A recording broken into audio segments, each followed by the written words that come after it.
Proud ਸਿੱਖ entrepreneur ਦੇ ਅੱਜ ਦੇ ਸਫ਼ਰ ਵਿੱਚ ਸਾਡੇ ਨਾਲ ਹਨ ਸਰਦਾਰ ਗੁਰਵਿੰਦਰ ਸਿੰਘ ਜੀ, ਜੋ ਕਿ ਗਲੋਬਲ ਗੈਜਟਸ ਦੇ MD ਅਤੇ ਚੇਅਰਮੈਨ ਹਨ। ਗੁਰਵਿੰਦਰ ਜੀ, ਸਤਿ ਸ਼੍ਰੀ ਅਕਾਲ ਤੇ ਬਹੁਤ ਬਹੁਤ ਸਵਾਗਤ ਤੁਹਾਡਾ।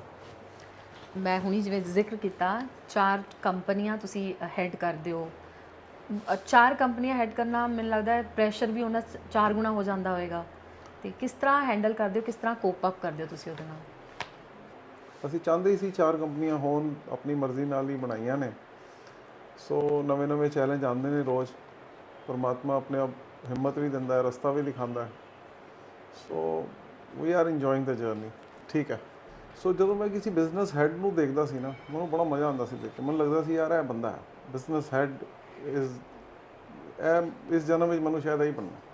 ਸੋ I was kind of clear ਕਿ ਯਾਰ ਮੈਨੂੰ ਪੋਲੀਟੀਸ਼ੀਅਨ ਵੀ ਅਟਰੈਕਟ ਨਹੀਂ ਕਰਦਾ ਸੀ। With due respect, doctor, engineer, ਉਹ ਆਪਣੀ ਜਗ੍ਹਾ ਚੰਗੇ ਹੈ, ਜਿਹੜੇ ਕੰਮ ਵਾਹਿਗੁਰੂ ਨੇ ਕਿਸੇ ਨੂੰ ਲਗਾਇਆ ਹੋਇਆ।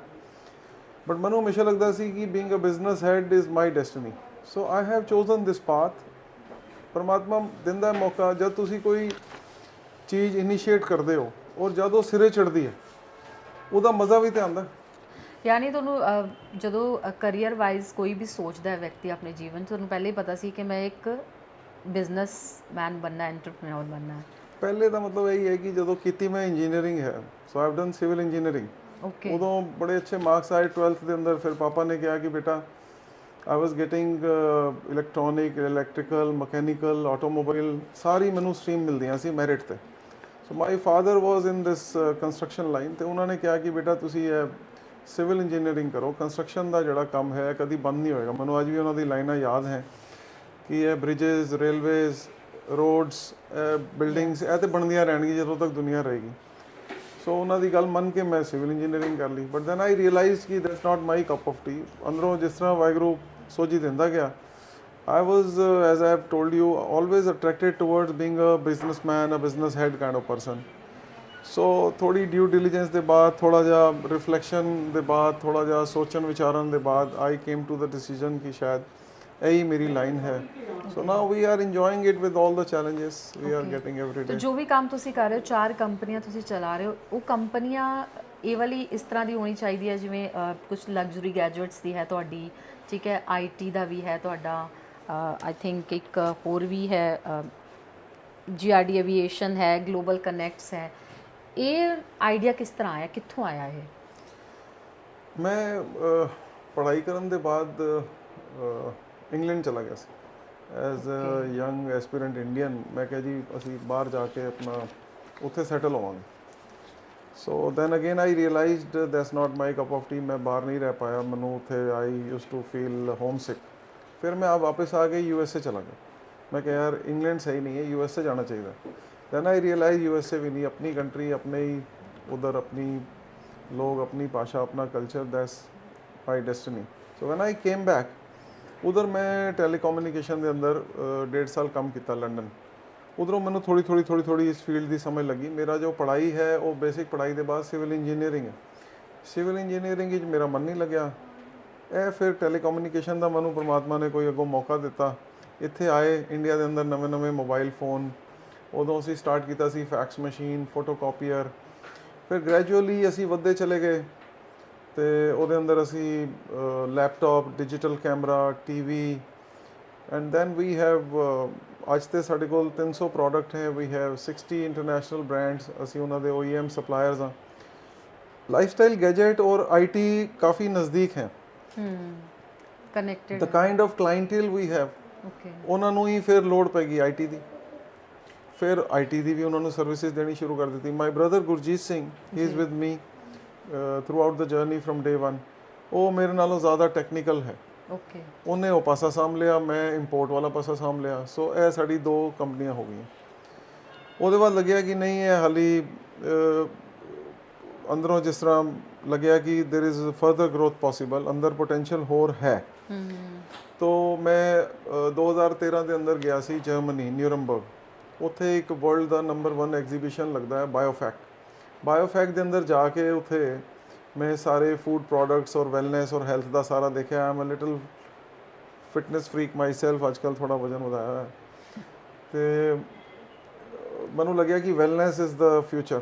ਫਿਰ ਉਧਰ ਮੈਂ ਕੁਝ ਪ੍ਰੋਡਕਟ ਜ਼ੀਰੋ ਇਨ ਕੀਤੇ, ਇੰਡੀਆ ਆਇਆ, ਕੁਝ ਸ਼ੈਫਸ ਨੂੰ ਮਿਲਿਆ, ਕੋਈ ਲੋਕਾਂ ਨੂੰ ਮਿਲਿਆ, ਫਿਰ ਉਹਦੀ ਜਿਹੜੀ ਜਰਨੀ ਸਟਾਰਟ ਕੀਤੀ। Then one of the top industry captains is the chairman of a big group, Mr. Bhatia. He came to me one fine day ki Gurvinder, we need people like yourself, you are very sincere and hardworking, why don't you join aviation?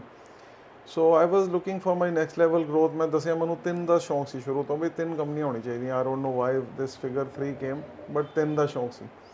ਮੈਂ ਕਿਹਾ ਚਲੋ ਇੱਕ aviation ਵੀ ਹੋ ਗਈ। ਫਿਰ ਕਿਸੇ ਬੜੇ ਸਿਆਣੇ ਬੰਦੇ ਨੇ ਮੈਨੂੰ ਇਹ ਵੀ ਸਮਝਾਇਆ ਕਿ ਲਗਜ਼ਰੀ ਔਰ ਉਹਦੇ ਆਸ-ਪਾਸ ਲਾਈਫਸਟਾਈਲ ਔਰ ਉਹਦੇ ਆਸ-ਪਾਸ ਤੁਹਾਡੀ ਲਾਈਫ ਚੱਲੇਗੀ। This is the way you are. ਜਿੰਨਾ ਤੁਸੀਂ ਲਗਜ਼ਰੀ ਜਾਂ ਰਿਚ ਲੋਕਾਂ ਦੇ ਘਰ, ਆਫਿਸ, ਉਹਨਾਂ ਦੇ ਪ੍ਰੋਡਕਟ, ਸਰਵਿਸਿਜ਼ ਦੇ ਆਸ-ਪਾਸ ਕੰਮ ਕਰੋਗੇ, you will be successful. Now aviation is again a little, you know, ਅਮੀਰ ਬੰਦਾ ਹੀ ਜਹਾਜ਼ ਤੇ ਚੜਦਾ ਹੈ, that way if we say. ਸੋ ਉਹਦੇ ਅੰਦਰ ਅਸੀਂ ਸ਼ੁਰੂ ਕੀਤਾ ਕੰਮ। ਫਿਰ ਕੋਵਿਡ ਦੀ ਵਜ੍ਹਾ ਨਾਲ ਥੋੜਾ ਜਿਹਾ ਉੱਥੇ ਬ੍ਰੇਕ ਲੱਗ ਗਈ, but again now things are coming back to the ship, ਤੇ ਉਹਦੇ ਅੰਦਰ ਵੀ ਕੁਛ ਨਾ ਕੁਛ ਇੰਪਰੂਵਮੈਂਟ ਹੈ। ਅਸੀਂ ਹੁਣ ਬਹੁਤ ਜਲਦ ਆਉਣ ਵਾਲੇ ਟਾਈਮ ਵਿੱਚ ਇੱਕ ਚਾਰਟਰਡ ਪਲੇਨ ਦੀ ਕੰਪਨੀ ਬਣਾ ਰਹੇ ਹਾਂ, ਕਿਸੇ ਦੇ ਨਾਲ ਮਿਲ ਕੇ ਮੇਰਾ ਵਰਕਿੰਗ ਚੱਲ ਰਿਹਾ। You are the first people to know. Recently this development happened. So ਇਹ ਹੋ ਗਿਆ। ਕਨੈਕਟਸ ਜਿਹੜਾ ਹੈ ਉਹ ਫਿਰ ਹੋਈ। ਜਿਹੜੇ ਮੇਰੇ ਬੜੇ ਕਲੋਜ਼ ਫਰੈਂਡਸ ਹੈ ਜਾਂ ਮੇਰੇ ਮੈਂਟੋਰਸ ਹੈ ਜਾਂ ਜਿਨ੍ਹਾਂ ਨਾਲ ਮੈਂ ਆਪਣੀ ਗੱਲਬਾਤ ਸਲਾਹ ਕਰਨਾ, ਉਹਨਾਂ ਨੇ ਮੈਨੂੰ ਸਮਝਾਇਆ ਕਿ you are very good in PR। I never realise that ਮੈਂ ਆਪਣਾ ਰੂਟੀਨ ਦੇ ਅੰਦਰ ਸਭ ਨੂੰ ਪਿਆਰ ਕਰਨਾ, ਚੰਗੇ ਤਰੀਕੇ ਨਾਲ ਗੱਲਬਾਤ ਕਰਨੀ, ਸਾਰਾ ਕੁਝ ਹੈ। ਬਟ ਮੈਨੂੰ ਫਿਰ ਕਿਸੇ ਨੇ ਸਮਝਾਇਆ, ਮੇਰੇ ਕਜ਼ਨ ਹੈ ਕੈਲੀਫੋਰਨੀਆ, ਉਹਨਾਂ ਨੇ ਬਹੁਤ ਐਮਫਸਾਈਜ਼ ਕੀਤਾ ਕਿ ਗੁਰਵਿੰਦਰ ਮੈਂ 20 ਸਾਲ 22 ਸਾਲ ਪਹਿਲੇ ਆਇਆ ਸੀ, ਤੇਰੇ ਦੋਸਤ ਸੀ। ਫਿਰ ਮੈਂ 18 ਸਾਲ ਪਹਿਲੇ ਆਇਆ, ਉਹ ਤੇਰੇ ਦੋਸਤ ਸੀ। ਫਿਰ 15 ਸਾਲ ਪਹਿਲੇ ਆਇਆ, ਉਹ ਹਾਲੀ ਵੀ ਤੇਰੇ ਦੋਸਤ ਸੀ। ਮੈਂ ਹੁਣ ਆਉਣਾ, ਹਾਲੀ ਵੀ ਹੈ, ਔਰ ਤੇਰੇ ਨਵੇਂ ਵੀ ਬਣੀ ਜਾਂਦੇ ਆ। ਸੋ ਯੋਰ ਐਂਟਰਪ੍ਰੀਨਿਓਰਸ਼ਿਪ ਐਂਡ ਨੈਟਵਰਕਿੰਗ ਔਰ PR ਜਿਹੜਾ ਹੈ ਨਾ, ਇਹ ਕੰਬੀਨੇਸ਼ਨ ਬੜਾ ਵਧੀਆ ਹੈ। ਮੈਂ ਕਦੀ ਇਸ ਤਰ੍ਹਾਂ ਸੋਚਿਆ ਨਹੀਂ ਸੀ, ਪਰ ਉਹ ਵੱਡੇ ਹੈ ਮੇਰੇ ਨਾਲੋਂ 8-10 ਸਾਲ ਜ਼ਿਆਦਾ ਐਕਸਪੀਰੀਅੰਸਡ ਹੈ। ਉਹਨਾਂ ਨੇ ਬੜਾ ਐਮਫਸਾਈਜ਼ ਦੇ ਕੇ ਕਿਹਾ ਕਿ ਮੈਂ ਦੁਨੀਆ ਘੁੰਮਿਆ, ਇਸ ਤਰ੍ਹਾਂ ਦਾ ਕੰਬੀਨੇਸ਼ਨ ਹੁੰਦਾ ਨਹੀਂ ਹੈ। You must do something regarding networking also. ਮੈਨੂੰ ਕੁਝ ਜ਼ਿਆਦਾ ਸਮਝ ਨਹੀਂ ਲੱਗੀ। It's been 4-5 months during COVID ਹੀ came, then I started learning about that ਕਿ ਬਈ ਇਹਦੇ ਅੰਦਰ ਕੀ ਕੰਮ ਕੀਤਾ ਜਾਏ, ਕਿਸ ਤਰ੍ਹਾਂ ਕੀਤਾ ਜਾਏ। ਸੋ ਇਹ ਹੁਣ ਬਿਜ਼ਨਸ ਐਡਵਾਈਜ਼ਰੀ ਜਿਹੜੀ as a consultant, advisor, mentor, we would be acting with these corporates. My strength is my corporates. ਉਹਨਾਂ ਜਿਹੜੇ ਕਾਰਪੋਰੇਟ ਨਾਲ ਸਾਡੀ ਡੀਲਿੰਗ ਹੈ, ਉਹਨਾਂ ਦੇ MD, CEO, ਮੈਨੇਜਿੰਗ ਜਿਹੜੇ ਉਹਨਾਂ ਦੇ ਚੇਅਰਮੈਨਸ ਹੈਗੇ ਨੇ, ਉਹ ਟਰਸਟ ਕਰਦੇ ਆ ਸਾਡੇ ਉੱਪਰ। ਸੋ ਦੇ look for different products and services. Products ਅਸੀਂ ਉਹਨਾਂ ਨੂੰ ਦੇ ਰਹੇ ਹਾਂ, high end electronic, IT, aviation, health food. So services ਦੇ ਅੰਦਰ ਇਹ ਚੀਜ਼ਾਂ ਆਉਂਦੀਆਂ। ਇਹਦੇ ਅੰਦਰ ਸਾਡਾ ਫੰਡਿੰਗ ਹੈ, ਕੋਲੈਬੋਰੇਸ਼ਨ ਦੀ ਸਰਵਿਸਿਜ਼ ਅਸੀਂ ਦੇ ਸਕਦੇ ਹਾਂ। ਕਿਸੇ ਨੂੰ ਇਕੁਇਟੀ ਪਾਰਟਨਰਸ, ਐਗਜ਼ਿਟ, ਕਿਸੇ ਨੂੰ ਆਪਣੀ ਕੰਪਨੀ ਵੇਚ ਕੇ ਨਿਕਲਣਾ ਹੈ ਪੂਰਾ ਦਾ ਪੂਰਾ, ਜਾਂ 20% ਵੇਚਣੀ ਹੈ, 10% ਵੇਚਣੀ ਹੈ, 30%। So I have a great data. ਮੇਰਾ ਨੈਟਵਰਕ ਹੈ ਬੜਾ ਅੱਛਾ, ਤਾਂ ਉਹਦੇ ਅੰਦਰ ਹੀ ਅਸੀਂ ਉਹਨਾਂ ਨੂੰ ਲੱਭ ਕੇ ਦੋਨਾਂ ਨੂੰ ਬਿਠਾ ਦਿੰਦੇ ਹਾਂ। And then I have a good team with me. So ਫਿਰ ਅਸੀਂ ਉਹਨਾਂ ਨੂੰ ਅੱਗੇ ਕਰਕੇ ਤੇ ਜੋ ਉਹਨਾਂ ਦਾ ਰਿਕੁਆਇਰਮੈਂਟ ਹੈ ਉਹ ਪੂਰਾ ਕਰਾ ਦਿੰਦੇ ਹਾਂ। So this is how it is. Source of energy ਕੀ ਆ ਫਿਰ ਤੁਹਾਡਾ? Source of energy Baba ji ਜੋ ਸਾਰਿਆਂ ਦਾ great. Source of energy Baba ji ਹੈ, ਸਾਰਿਆਂ ਦਾ ਉਹੀ ਹੈ। ਸਾਰਿਆਂ ਦਾ ਉਹੀ ਹੈ, but it is about connecting with that. ਸਭ ਜਗ ਫਿਰ ਮੈਂ ਦੇਖਿਆ ਹਰ ਇੱਕੋ ਦਾਤਾ। ਹਾਂਜੀ, ਬਿਲਕੁਲ ਸਹੀ ਗੱਲ ਸਭ ਦਾ ਇੱਕੋ ਹੀ ਹੈ, ਸਭ ਦਾ ਇੱਕ ਹੈ ਹੀ, ਹੋਰ ਕੋਈ ਹੁੰਦਾ ਹੀ ਨਹੀਂ ਹੈ, ਹੋਇਆ ਹੀ ਨਹੀਂ, ਕਦੀ ਹੋਏਗਾ ਵੀ ਨਹੀਂ। ਇੱਕੋ ਹੀ ਹੈ ਸਭ ਦਾ ਸੋਰਸ, ਉਧਰੋਂ ਹੀ ਆਉਂਦੀ ਹੈ એનર્ਜੀ। ਤੇ ਚੈਲੰਜਸ ਲਾਈਫ 'ਚ ਕੁਝ ਰਹੇ? ਕਿਸ ਤਰ੍ਹਾਂ ਬਹੁਤ ਰਹੇ। ਕਿਸ ਤਰ੍ਹਾਂ ਦੇ ਰਹੇ? ਕੁਝ ਖਾਸ ਐਕਸਪੀਰੀਅੰਸ ਅਸੀਂ ਜ਼ਰੂਰ ਜਾਨਣਾ ਚਾਹਾਂਗੇ ਤੁਹਾਡੇ ਤੋਂ। ਮਨੀ ਨਹੀਂ ਸੀ ਬਿਲਕੁਲ ਵੀ। ਸਭ ਤੋਂ ਵੱਡਾ ਤੇ ਇਹੀ ਹੋ ਗਿਆ ਫਿਰ। Yup, my father was a salaried person, so he could ਨਾਟ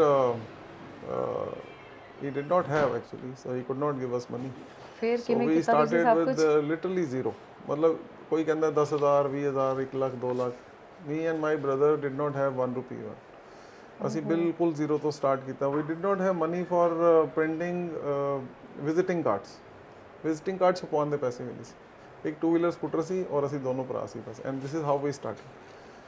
ਸੋ ਬਸ ਉਹੀ ਪਹਿਲੇ ਕਮੇਟੀਆਂ ਪਾਉਂਦੇ ਰਹੇ, ਉਹਦੇ 'ਚੋਂ ਹੀ ਨਿਕਾਲ ਕੇ ਕੋਈ ਨਾ ਕੋਈ ਰੈਫਰੈਂਸ ਸਿਸਟਮ। ਕਿਸੇ ਨੇ ਸਾਡੀ ਗਰੰਟੀ ਦੇ ਦਿੱਤੀ ਕਿ ਬਈ ਇਹਨਾਂ ਨੂੰ ਤੁਸੀਂ ਸਮਾਨ ਦਿਓ, ਇਹ ਤੁਹਾਨੂੰ ਵਾਪਸ ਕਰ ਜਾਣਗੇ money. So this is how it started. Gradually ਕਰਦੇ ਫਿਰ ਅਸੀਂ ਟਾਈਮ 'ਤੇ ਕਰਦੇ ਗਏ ਪੇਮੈਂਟ, ਆਪਣਾ ਵਿਵਹਾਰ ਠੀਕ ਰੱਖਿਆ ਸਾਰਾ। ਸੋ ਇੱਥੇ ਤੱਕ ਪਹੁੰਚ ਗਏ। ਚੈਲੰਜ ਤੇ ਆਉਂਦੇ ਆ, ਹੁਣੇ ਵੀ ਆਉਂਦੇ ਆ, ਰੈਗੂਲਰ ਆਉਂਦੇ ਆ, ਕਿਉਂਕਿ things are not too easy in life. ਔਰ ਚੈਲੰजेस ਆਉਂਦੇ ਆ ਤਾਂ ਹੀ ਯੂ ਗਰੋ। ਸਿੱਧੀ ਲਾਈਫ ਹੈ ਤੇ ਉਹ ਕੋਈ ਗਰੋਥ ਵੀ ਨਹੀਂ ਮਜ਼ਾ ਨਹੀਂ ਆਏਗੀ, ਆਉਂਦਾ ਨਾ ਮਜ਼ਾ ਵੀ ਨਹੀਂ ਆਉਂਦਾ। ਨਾਰਮਲ ਇਜ਼ ਬੋਰਿੰਗ ਦੇ ਸੇ। ਨਾਰਮਲ ਇਜ਼ ਬੋਰਿੰਗ ਐਕਚੁਅਲੀ ਨਾ। ਜਦੋਂ ਸਭ ਨਾਰਮਲ ਹੋ ਜਾਂਦਾ ਅਸੀਂ ਆਪ ਪੰਗਾ ਲੈ ਲੈਂਦੇ ਕੋਈ ਨਵਾਂ ਹੋਰ। ਤੁਹਾਡੀ ਜਿਹੜੀ ਪ੍ਰੋਫੈਸ਼ਨਲ ਜਰਨੀ ਤੁਹਾਡੀ ਰਹੀ ਹੈ, ਤੁਹਾਡੇ ਹਿਸਾਬ ਨਾਲ ਤੁਹਾਨੂੰ ਕੀ ਲੱਗਦਾ ਹੈ ਕਿ ਤੁਹਾਡੀ ਸਕਸੈਸ ਕੀ ਹੈ? ਜਿਵੇਂ ਤੁਸੀਂ ਕਿਹਾ ਕਿ ਤੁਹਾਡੀ ਬਹੁਤ ਲੋਕ ਤਾਰੀਫ ਕਰਦੇ, ਤੁਹਾਡਾ ਪੀਆਰ ਬਹੁਤ ਅੱਛਾ, ਯਾਨੀ ਕਿ ਇੱਕ ਰਿਲਾਇਬਿਲਿਟੀ, ਅਗਰ ਤੁਹਾਡੀ ਪਰਸਨੈਲਿਟੀ ਨੂੰ ਕਿਹਾ ਜਾਏ ਰਿਲਾਇਬਿਲਿਟੀ, ਸ਼ਾਇਦ ਕਿਆ ਤੁਸੀਂ ਇਸ ਨੂੰ ਮੰਨਦੇ ਹੋ ਕਿ ਪੀਪਲ ਰਿਲਾਈ ਔਨ ਯੂ? ਯੈਸ, ਇਹ ਮੈਨੂੰ ਕਿਹਾ ਸੀ ਕਿਸੇ ਵੱਡੇ ਨੇ ਵੀ ਕਿ ਵੀ ਮੈਂ ਕਿਹਾ I don't know why people come to me for the things I never told them that I can do।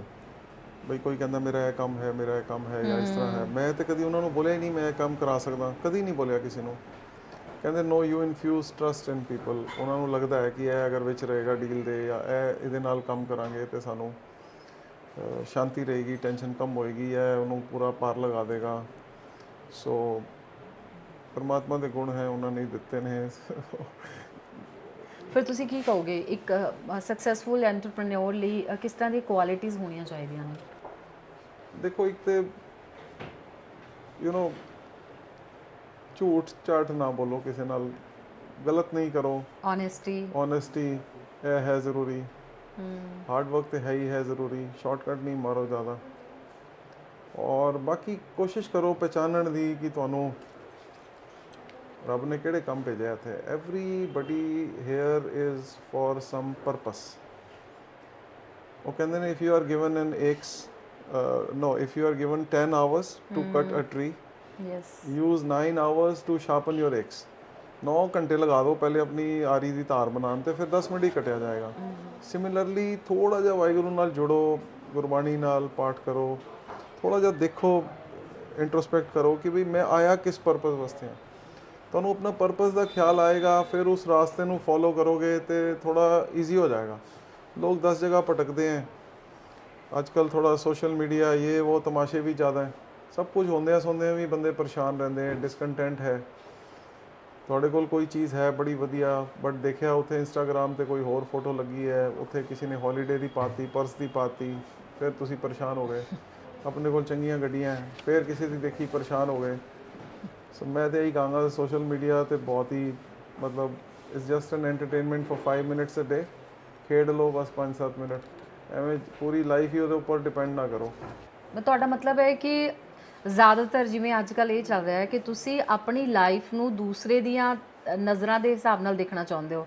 ਆਪਣੀ ਲਾਈਫ 'ਚ ਕੀ ਹੈ, ਸ਼ਾਇਦ ਇੰਨਾ ਟਾਈਮ ਅਗਰ ਤੁਸੀਂ ਉਹ 'ਤੇ ਲਗਾਓਗੇ, maybe you can improve that. ਇਹੀ ਕਹਿ ਰਿਹਾ, ਦਿਖਾਵਾ ਯਾਨੀ ਜ਼ਿਆਦਾ ਹੋ ਗਿਆ। ਦਿਖਾਵਾ ਜ਼ਿਆਦਾ ਹੈ, ਖਾਸ ਕਰ ਆਪਣੇ ਨਾਰਥ ਇੰਡੀਆ 'ਚ, ਦਿੱਲੀ 'ਚ ਤਮਾਸ਼ੇ ਜ਼ਿਆਦਾ ਕਰਦੇ ਆ, ਫਿਰ ਡਿਸਕੰਟੈਂਟ ਰਹਿੰਦੇ। ਫਿਰ ਆਪਣਾ ਲਾਈਫ ਦਾ ਜੋ ਸੈਂਟਰਲ ਆਈਡੀਆ ਉਹਨੂੰ ਭੁੱਲ ਜਾਂਦੇ ਆ, ਮਿਸ ਕਰ ਜਾਂਦੇ ਆ। ਉਹਦੇ ਨਾਲ ਵੀ ਫਿਰ ਆਪਣਾ ਇੱਕ ਰਸਤਾ ਜਿਹਾ ਮਿਲਦਾ ਨਹੀਂ ਹੈ। ਤੇ ਹੁਣ ਇੰਨੇ ਸਾਰੇ ਕੋਰਸ ਆ ਗਏ, ਇੰਨੇ ਸਾਰੇ ਕਾਲਜ ਆ ਗਏ, ਇੰਨੀ ਸਾਰੀ ਗੱਡੀਆਂ ਆ ਗਈਆਂ, ਇੰਨੇ ਸਾਰੇ ਹੋਟਲ ਆ ਗਏ, ਇੰਨੇ ਸਾਰੇ ਰੈਸਟੋਰੈਂਟ ਆ ਗਏ, ਕਿੱਥੇ ਕਿੱਥੇ ਜਾਓਗੇ? ਯੂ ਹੈਵ ਟੂ ਸੀ ਕਿ ਮੇਰਾ ਜਰਨੀ ਕੀ ਹੈ, ਇਹ ਮੇਰੀ ਲਾਈਫ ਵਿੱਚ ਕਿੰਨਾ ਕੁ ਰੋਲ ਰੱਖਦੀਆਂ ਚੀਜ਼ਾਂ। ਥੋੜਾ ਜਿਹਾ ਰੋਲ ਹੈ, ਇੱਕ ਲਿਮਿਟ ਬਣਾ ਕੇ ਰੱਖਣੀ ਚਾਹੀਦੀ ਆਪਣੀ। ਦੇਖ ਲਓ ਕਦੀ ਕਦਾਈ ਹੋ ਆਓ, ਯੂ ਨੋ ਵਾਟ ਆਈ ਮੀਨ। ਤੁਹਾਡੀ ਲਾਈਫ ਦਾ ਸੈਂਟਰਲ ਆਈਡੀਆ ਕੀ ਹੈ, that's very important. Central idea ਅਗਰ ਖੇਡਾਂ ਨੇ ਫਿਰ ਖੇਡਦੇ ਹੀ ਰਹੋਗੇ ਪੂਰੀ ਉਮਰ। ਫਿਰ ਅਗਰ ਤੁਸੀਂ ਚਾਹੁੰਦੇ ਹੋ ਕੁਝ ਬਣਨਾ ਜਾਂ ਕੁਝ ਕਰਨਾ ਲਾਈਫ ਵਿੱਚ, if you want to do something good for the society, ਕੁਝ ਰੈਸੀਪ੍ਰੋਕੇਟ ਕਰਨਾ ਚਾਹੁੰਦੇ ਹੋ ਕਿ ਤੁਹਾਨੂੰ ਵਾਹਿਗੁਰੂ ਨੇ ਕੁਝ ਦਿੱਤਾ ਹੈ, ਮੈਂ ਅੱਗੇ ਕੁਝ ਵਧੀਆ ਕਰਾਂ ਕਿਸੇ ਹੋਰ ਨੂੰ ਵੀ, then you have to have focus. ਇਹ ਖੇਡਾਂ ਨੇ, ਸ਼ਾਮੀ ਖੇਡ ਲਓ ਥੋੜੀ ਦੇਰ, ਅੱਧਾ ਘੰਟਾ, ਚਲੇ ਜਾਓ ਕਿਤੇ ਰੋਟੀ ਰੋਟੀ ਖਾ ਲਓ, ਦੈਟਸ ਨਾਟ ਅ ਪ੍ਰੋਬਲਮ। 24 ਘੰਟੇ ਚੈੱਕਡ ਇਨ ਹੇਅਰ, ਇੱਥੇ ਰੈਸਟੋਰੈਂਟ ਜਾ ਰਹੇ ਹੋ, ਉੱਥੇ ਜਾਓ। I to tell people where you have gone. ਉਹ ਸਾਰਾ ਕਹਾਣੀ ਖਰਾਬ ਹੋ ਗਈ ਨਾ ਉੱਥੇ ਹੀ, ਤੁਹਾਡਾ ਸੈਂਟਰਲ ਆਈਡੀਆ ਹੀ ਮਿਸ ਹੋ ਗਿਆ। ਤੇ ਫਿਰ ਤੁਹਾਡਾ ਕੈਰੀਅਰ ਕਿਵੇਂ ਬਣੇਗਾ? ਬੱਚੇ ਵੀ ਪਰੇਸ਼ਾਨ ਹੈ, ਇੰਨੀ ਸਾਰੀ ਅੱਜ ਕੱਲ੍ਹ ਚੀਜ਼ਾਂ ਹੈ, ਮੈਂ ਇਹ ਬਣ ਜਾਤਾ ਹੂੰ, ਮੈਂ ਉਹ ਬਣ ਜਾਤਾ ਹੂੰ। ਕਿੰਨੇ ਕਿਹਾ ਤੈਨੂੰ? ਫਰੈਂਡਸ ਨੇ ਕਿਹਾ। ਫਰੈਂਡਸ ਨੂੰ ਕਿੰਨੀ ਅਕਲ ਹੈ? ਥੋੜੀ ਜਿਹੀ ਹੈ। ਉਹ 18-20 ਸਾਲ ਦਾ ਫਰੈਂਡ ਹੈ, 18-20 ਦਾ ਹੀ ਤੂੰ ਹੈ, ਉਹਨੂੰ ਵੀ ਇੰਨਾ ਹੀ ਪਤਾ ਜਿੰਨਾ ਉਹਨੇ ਸੋਸ਼ਲ ਮੀਡੀਆ ਤੋਂ ਪੜ੍ਹਿਆ। ਸੋ ਉਹ ਲੋਕ ਇੱਕ ਦੂਜੇ ਦੇ ਨਾਲ ਰਿਸਪੌਂਸਿਬਿਲਿਟੀ ਜ਼ਿਆਦਾ ਕਿਸ ਦੀ ਮੰਨਦੇ ਹੋ ਤੁਸੀਂ? ਬੱਚੇ ਤੇ ਨਾ ਸਮਝ ਹੁੰਦੇ ਆ, ਐਕਸਪੀਰੀਅੰਸ ਦੇ ਪੇਰੈਂਟਸ ਹੁੰਦੇ ਆ। ਪੇਰੈਂਟਸ ਵੀ ਆਪ ਹੀ ਲੱਗੇ ਰਹਿੰਦੇ ਵਿਚਾਰੇ। ਕਹਿੰਦਾ ਨਾ ਪਾਪਾ ਮੈਂ तो कहता बेटा ध्यान रखना, कोई गलत काम नहीं करना। कहता पापा मैं तो आपके पीछे चल रहा हूँ। ਹੁਣ ਬਹੁਤ ਤੁਸੀਂ ਵਧੀਆ। ਦੇਖ ਲਓ ਕਿ ਗਲਤ ਕੰਮ ਤੁਸੀਂ ਕਰਦੇ ਹੋ ਨਹੀਂ ਕਰਦੇ। ਹੁਣ ਘਰ ਹੀ ਅਗਰ ਤੁਸੀਂ ਖੂਬ ਸਹੀ ਗੱਲ ਹੈ। ਪਾਰਟੀਆਂ ਵਿਸਕੀਆਂ ਤਮਾਸ਼ੇ ਕਰੋਗੇ, ਬੱਚੇ ਵੀ ਉਹੀ ਲਰਨ ਕਰਦੇ ਨੇ। ਮੰਮੀ ਅਗਰ ਸਾਰਾ ਦਿਨ ਫੇਸਬੁੱਕ ਤੇ ਰਹੇਗੀ, ਕੇਅਰ ਹੀ ਨਹੀਂ ਕਰੇਗੀ ਬੱਚਿਆਂ ਦੀ, ਤੇ ਬੱਚੇ ਵੀ ਸਿੱਖ ਜਾਣਗੇ ਧੀਰੇ ਧੀਰੇ। ਸੋ ਦੇ ਨੀਡ ਕੇਅਰ, ਲਵ। ਉਹ ਚੀਜ਼ਾਂ ਮਿਸਿੰਗ ਹੈ ਥੋੜੀ ਜੀ, ਜਿਹੜੀ ਇੰਪੋਰਟੈਂਟ ਚੀਜ਼ਾਂ ਹੈ। ਔਰ ਖੇਡਾਂ ਵੱਲ ਧਿਆਨ ਜ਼ਿਆਦਾ ਥੋੜਾ ਜਿਹਾ। ਜਿਸ ਤਰ੍ਹਾਂ ਦੇ ਤੁਹਾਡੇ ਕੰਮ ਨੇ, ਸਕਸੈਸਫੁਲ ਕਸਟਮਰ ਬੇਸ ਬਣਾਉਣ ਵਾਸਤੇ ਕੀ ਕਰਦੇ ਹੋ ਤੁਸੀਂ? ਐਕਚੁਅਲੀ ਵਨਸ ਅਗੇਨ ਉਹੀ ਹੈ ਕਿ ਅਸੀਂ ਨੈਚੁਰਲੀ ਚੱਲਦੇ ਰਹਿੰਦੇ ਆਪਣੇ ਹਿਸਾਬ ਨਾਲ। ਮੈਂ ਬ੍ਰਦਰ ਨੂੰ ਇੱਕੋ ਹੀ ਗੱਲ ਬੋਲਦਾ ਹਮੇਸ਼ਾ ਕਿ ਦੇਖ, ਜਦ ਕੋਈ ਸਾਡੇ ਕੋਲ ਕਸਟਮਰ ਆਇਆ ਨਾ ਕੋਈ ਚੀਜ਼ ਲੈਣ ਜਾਂ ਕੋਈ ਸਰਵਿਸ, ਦੋ ਹੀ ਚੀਜ਼ਾਂ ਨੇ ਦੁਨੀਆ ਤੇ, ਪ੍ਰੋਡਕਟ ਜਾਂ service. When he has come to you for some product or service, ਤੁਸੀਂ ਜਿੰਨਾ ਹੋ ਸਕਦਾ ਉਹਦਾ ਪੂਰਾ ਸਿੰਸੀਅਰਿਟੀ ਦੇ ਨਾਲ ਵਧੀਆ ਤਰੀਕੇ ਨਾਲ ਉਹਦਾ ਕੰਮ ਕਰਕੇ ਦਿਓ। For example we are Apple authorised, Bose authorised. Okay. ਹੁਣ ਅਗਰ ਐਪਲ ਦਾ ਤੁਸੀਂ ਫੋਨ ਜਾਂ ਬੋਸ ਦਾ ਸਪੀਕਰ ਕਿਧਰੋਂ ਵੀ ਲਓਗੇ, ਉਹ ਸੇਮ ਹੀ ਨਿਕਲਣਾ। ਉਹਦੇ ਡੱਬੇ 'ਚ ਨਾ ਤੇ ਅਸੀਂ ਕੁਝ ਪਾ ਸਕਦੇ ਹਾਂ ਨਾ ਕੱਢ ਸਕਦੇ। So still people prefer from us, because ਉਸ ਟਾਈਮ ਅਸੀਂ ਜਿਹੜਾ I would say a little personal touch, a little respect, a little after sale service ਦਾ ਕਮਿਟਮੈਂਟ। ਹਿੰਦੁਸਤਾਨ ਵਿੱਚ ਆਫਟਰ ਸੇਲ ਸਰਵਿਸ ਨਹੀਂ। ओके। ਤੁਸੀਂ ਕੋਈ ਚੀਜ਼ ਬਾਏ ਕਰ ਲਈ, ਉਹਦੇ ਬਾਅਦ ਕੁਝ ਪ੍ਰੋਬਲਮ ਆ ਗਈ, आप इसको सर्विस सेंटर ले जाओ, आप वहाँ धक्के खाओ, यहाँ धक्के खाओ। नो, ਅਸੀਂ ਕਸਟਮਰ ਦੇ ਬਿਹਾਫ ਤੇ ਫਾਈਟ ਕਰਦੇ ਹਾਂ ਕੰਪਨੀਆਂ ਦੇ ਨਾਲ ਕਿ ਬਈ ਤੁਸੀਂ ਸਾਡੇ ਕਸਟਮਰ ਦਾ ਫੋਨ ਖਰਾਬ ਹੋ ਗਿਆ ਹੈ, ਉਹਦਾ ਟੀਵੀ ਖਰਾਬ ਹੋ ਗਿਆ, ਇਹਨੂੰ ਠੀਕ ਕਰਕੇ ਦਿਓ। ਅਸੀਂ ਆਪ ਉਹਨਾਂ ਦੇ ਸੀਨੀਅਰ ਲੋਕਾਂ ਨੂੰ ਅਪਰੋਚ ਕਰਦੇ ਹਾਂ, ਲੈਟਰਸ ਡਾਲਦੇ ਹਾਂ ਕਸਟਮਰ ਦੇ ਬਿਹਾਫ ਤੇ ਕਿ ਬਈ ਵੀ ਆਰ ਨਾਟ ਸਿਰਫ ਸੈਲਿੰਗ ਤੱਕ ਨਹੀਂ ਹੈ ਸਾਡਾ, ਸਾਡੀ ਬਾਤ ਦੀ ਵੀ ਜ਼ਿੰਮੇਵਾਰੀ ਹੈ। ਠੀਕ ਹੈ। ਸੋ ਅਸੀਂ ਇਸ ਤਰ੍ਹਾਂ ਥੋੜਾ ਸਿੰਸੀਅਰਲੀ ਚੱਲਨੇ ਆ ਤੇ ਸਾਡੀ ਰੈਫਰੈਂਸ ਸੇਲ ਆਉਂਦੀ ਬੜੀ ਜ਼ਿਆਦਾ। ਯਾਨੀ customer relationship is forever for you, ਹਮੇਸ਼ਾ ਵਾਸਤੇ ਹੈ। ਸਾਡੀ ਅੱਜ ਵੀ 70% ਸੇਲ ਹੈ ਰੈਫਰੈਂਸ ਤੇ ਹੈ ਜੀ। ਕਈ ਵਾਰੀ ਦੁਕਾਨ ਤੇ ਸਾਡੇ ਪੂਰੇ ਦਿਨ ਦੇ ਅੰਦਰ 10 12 15 ਹੀ Khan Market we have a store 15 ਜਣੇ ਆਉਂਦੇ, ਬਟ ਸਾਡੀ ਸ਼ਾਮ ਤੱਕ 70 ਡੀਲਸ ਹੋਈ ਹੋਣਗੀਆਂ। So 55 people they order from their homes or offices and our people would deliver. So ਇਸ ਤਰ੍ਹਾਂ ਸਾਡਾ ਚੱਲਦਾ ਐਵਰੇਜ ਕਿ ਵੀ 30% ਕਮ ਹੈ ਸ਼ੋਰੂਮ ਤੋਂ, ਬਾਕੀ ਸਾਡੇ ਫੇਸ ਵੈਲਿਊ ਤੇ ਚੱਲਦਾ ਹੈ ਸਾਰਾ, because we have given good service. Now mister Ratan Tata came to my store, he is the richest person in the country. Ratan Tata ਸਾਡੇ ਸਟੋਰ ਤੇ ਆਏ, ਮੈਂ ਬੜਾ ਹੈਰਾਨ, ਬੜਾ ਖੁਸ਼। ਅਸੀਂ ਉਹਨਾਂ ਨੂੰ ਡੀਲ ਕੀਤਾ, ਹੱਥ ਕੰਬ ਰਹੇ ਅੰਦਰੋਂ, ਵੈਰੀ ਨਰਵਸ, ਵੈਰੀ ਐਕਸਾਈਟਿਡ ਕਿ ਵੀ ਇੰਨਾ ਵੱਡਾ ਬੰਦਾ ਆ ਗਿਆ ਸਾਡੇ ਕੋਲ। 1.5 ਘੰਟਾ ਬੈਠੇ ਰਹੇ ਇੱਥੇ ਉੱਪਰ ਆ ਕੇ, ਮੇਰਾ ਸ਼ੋਰੂਮ ਸੀ ਇੱਥੇ ਨਾਲ ਹੀ। ਫਿਰ ਮੇਰੇ ਉੱਥੇ ਆਏ ਖਾਨ ਮਾਰਕੀਟ, ਚਲੇ ਗਏ। ਮਜ਼ਾ ਤੇ ਤਾਂ ਆਇਆ, 4 ਦਿਨ ਬਾਅਦ ਮੈਨੂੰ ਕਾਲ ਕੀਤਾ, ਕਹਿੰਦੇ ਗੁਰਵਿੰਦਰ ਜਰਾ ਆਣਾ। ਉੱਥੇ ਤਾਜ ਚੈਂਬਰਸ ਵਿੱਚ ਮੈਨੂੰ ਮਿਲੇ, ਫਿਰ ਕੋਈ ਉਹਨਾਂ ਦਾ ਸੀਗਾ।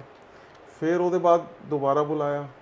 ਹੁਣ ਮੈਨੂੰ ਅੱਜ ਤੋਂ 1 ਮਹੀਨਾ 1.5 ਮਹੀਨਾ ਪਹਿਲੇ ਕਿਸੇ ਦਾ ਫੋਨ ਆਇਆ, ਕਹਿੰਦੇ Ratan has given me your number, I need this product. ਮੈਂ ਤੇ ਹੈਰਾਨ, ਇੱਕਦਮ ਹੈਰਾਨ। ਮੈਂ ਕਿਹਾ ਮਿਸਟਰ ਟਾਟਾ? ਕਹਿੰਦੇ yes, we were together last night in Mumbai, he has given me your number. So ਅਸੀਂ ਬਾਰ-ਬਾਰ ਸੋਚਦੇ ਹਾਂ ਕਿ ਕਿਹੜਾ ਅਸੀਂ ਉਹਨਾਂ ਨੂੰ ਪਿਆਰ ਕੀਤਾ, ਕਿਹੜੀ ਰਿਸਪੈਕਟ ਦਿੱਤੀ, ਕਿਹੜੀ ਬਾਡੀ ਲੈਂਗੁਏਜ ਟੋਨ ਅਸੀਂ ਯੂਜ਼ ਕੀਤੀ ਹੋਣੀ ਹੈ which he might have liked. But ਅਸੀਂ ਕੋਸ਼ਿਸ਼ ਇਹੀ ਕਰਦੇ ਹਾਂ ਕਿ ਜਿੰਨਾ ਹੋ ਸਕੇ ਪਿਆਰ ਨਾਲ ਸਾਰਾ। ਔਰ ਇਸ ਤਰ੍ਹਾਂ ਸਾਡੇ ਕੋਲ ਰੈਫਰੈਂਸ ਕੋਈ ਬੰਦਾ ਆਉਂਦਾ, ਉਹਦੇ ਫਰੈਂਡਸ ਆ ਜਾਂਦੇ ਅੱਗੋਂ, ਉਹਦੀ ਭਰਜਾਈ ਆ ਜਾਂਦੀ, ਉਹਦੀ ਸਿਸਟਰ ਆ ਜਾਂਦੀ, ਜੀਜਾ ਆ ਜਾਂਦਾ ਹੈ, ਉਹਦੇ ਹੋਰ ਸਰਕਲ ਦੇ ਬੰਦੇ ਆ ਜਾਂਦੇ। ਸੋ ਇਸ ਤਰ੍ਹਾਂ ਸਾਡਾ ਬਣਿਆ ਹੋਇਆ ਸਰਕਲ ਸਿਸਟਮ। ਤੇ ਮਿਸਟਰ ਅਨਿਲ ਅੰਬਾਨੀ ਦਾ ਅਸੀਂ ਘਰ ਕੰਮ ਕੀਤਾ ਇੱਥੇ ਦਿੱਲੀ, ਅਮਿਤਾਭ ਬੱਚਨ ਉਹਨਾਂ ਦੀ ਪੂਰੀ ਫੈਮਿਲੀ ਦਾ ਘਰ ਦਾ ਕੰਮ ਅਸੀਂ ਕਰਦੇ ਹਾਂ ਦਿੱਲੀ ਦੇ ਅੰਦਰ, ਇੱਥੇ ਗੁਲਮੋਹਰ ਪਾਰਕ। ਉਹਦੇ ਇਲਾਵਾ Wasim Akram Pakistani bowler, Allan Border, Suresh Raina, Murali Kartik, Vinod Khanna, Kiran Kher, Rishi Kapoor, Neetu Singh, Ranbir Kapoor, Akshay Kumar, ਇਹ ਸਭ ਸਾਡੇ ਕਸਟਮਰ ਹੈ। ਇਹਨਾਂ ਦਾ ਸਾਰਿਆਂ ਦਾ ਕੰਮ ਅਸੀਂ ਕਰਦੇ ਹਾਂ। ਔਰ ਦਿੱਲੀ ਦੇ ਅੰਦਰ ਜਦ ਵੀ ਆਉਂਦੇ ਆ ਮਿਲਣਾ ਵੀ ਹੋ ਜਾਂਦਾ ਹੈ। Rishi Kapoor, Neetu Singh would like sit next to me for hours, 2-2 ਘੰਟੇ। ਉਹ ਬਾਹਰ ਸਾਰਾ ਰਸ਼ ਲੱਗ ਜਾਂਦਾ ਹੈ ਔਰ ਇੱਕਦਮ ਸਾਰਾ ਹਟਾਉਣਾ ਪੈਂਦਾ ਇੱਕਦਮ ਕਰਕੇ। ਬਟ ਇੰਨਾ ਸਾਨੂੰ ਬੰਬੇ ਛੋੜ ਕੇ ਪੂਰਾ ਦਿੱਲੀ ਤੋਂ ਬਾਏ ਕਰਨਾ। ਅੱਜ ਵੀ ਬੰਬੇ ਤੋਂ ਨੀਤੂ ਜੀ ਦਾ ਆਰਡਰ ਆਉਂਦਾ ਹੈ ਕਿ ਗੁਰਵਿੰਦਰ ਇਹ ਭਿਜਵਾ ਦਿਓ, ਇਹ ਭਿਜਵਾ ਦਿਓ, ਤੇ ਸਾਨੂੰ ਬੜਾ ਮਜ਼ਾ ਆਉਂਦਾ, ਅੱਛਾ ਲੱਗਦਾ ਹੈ।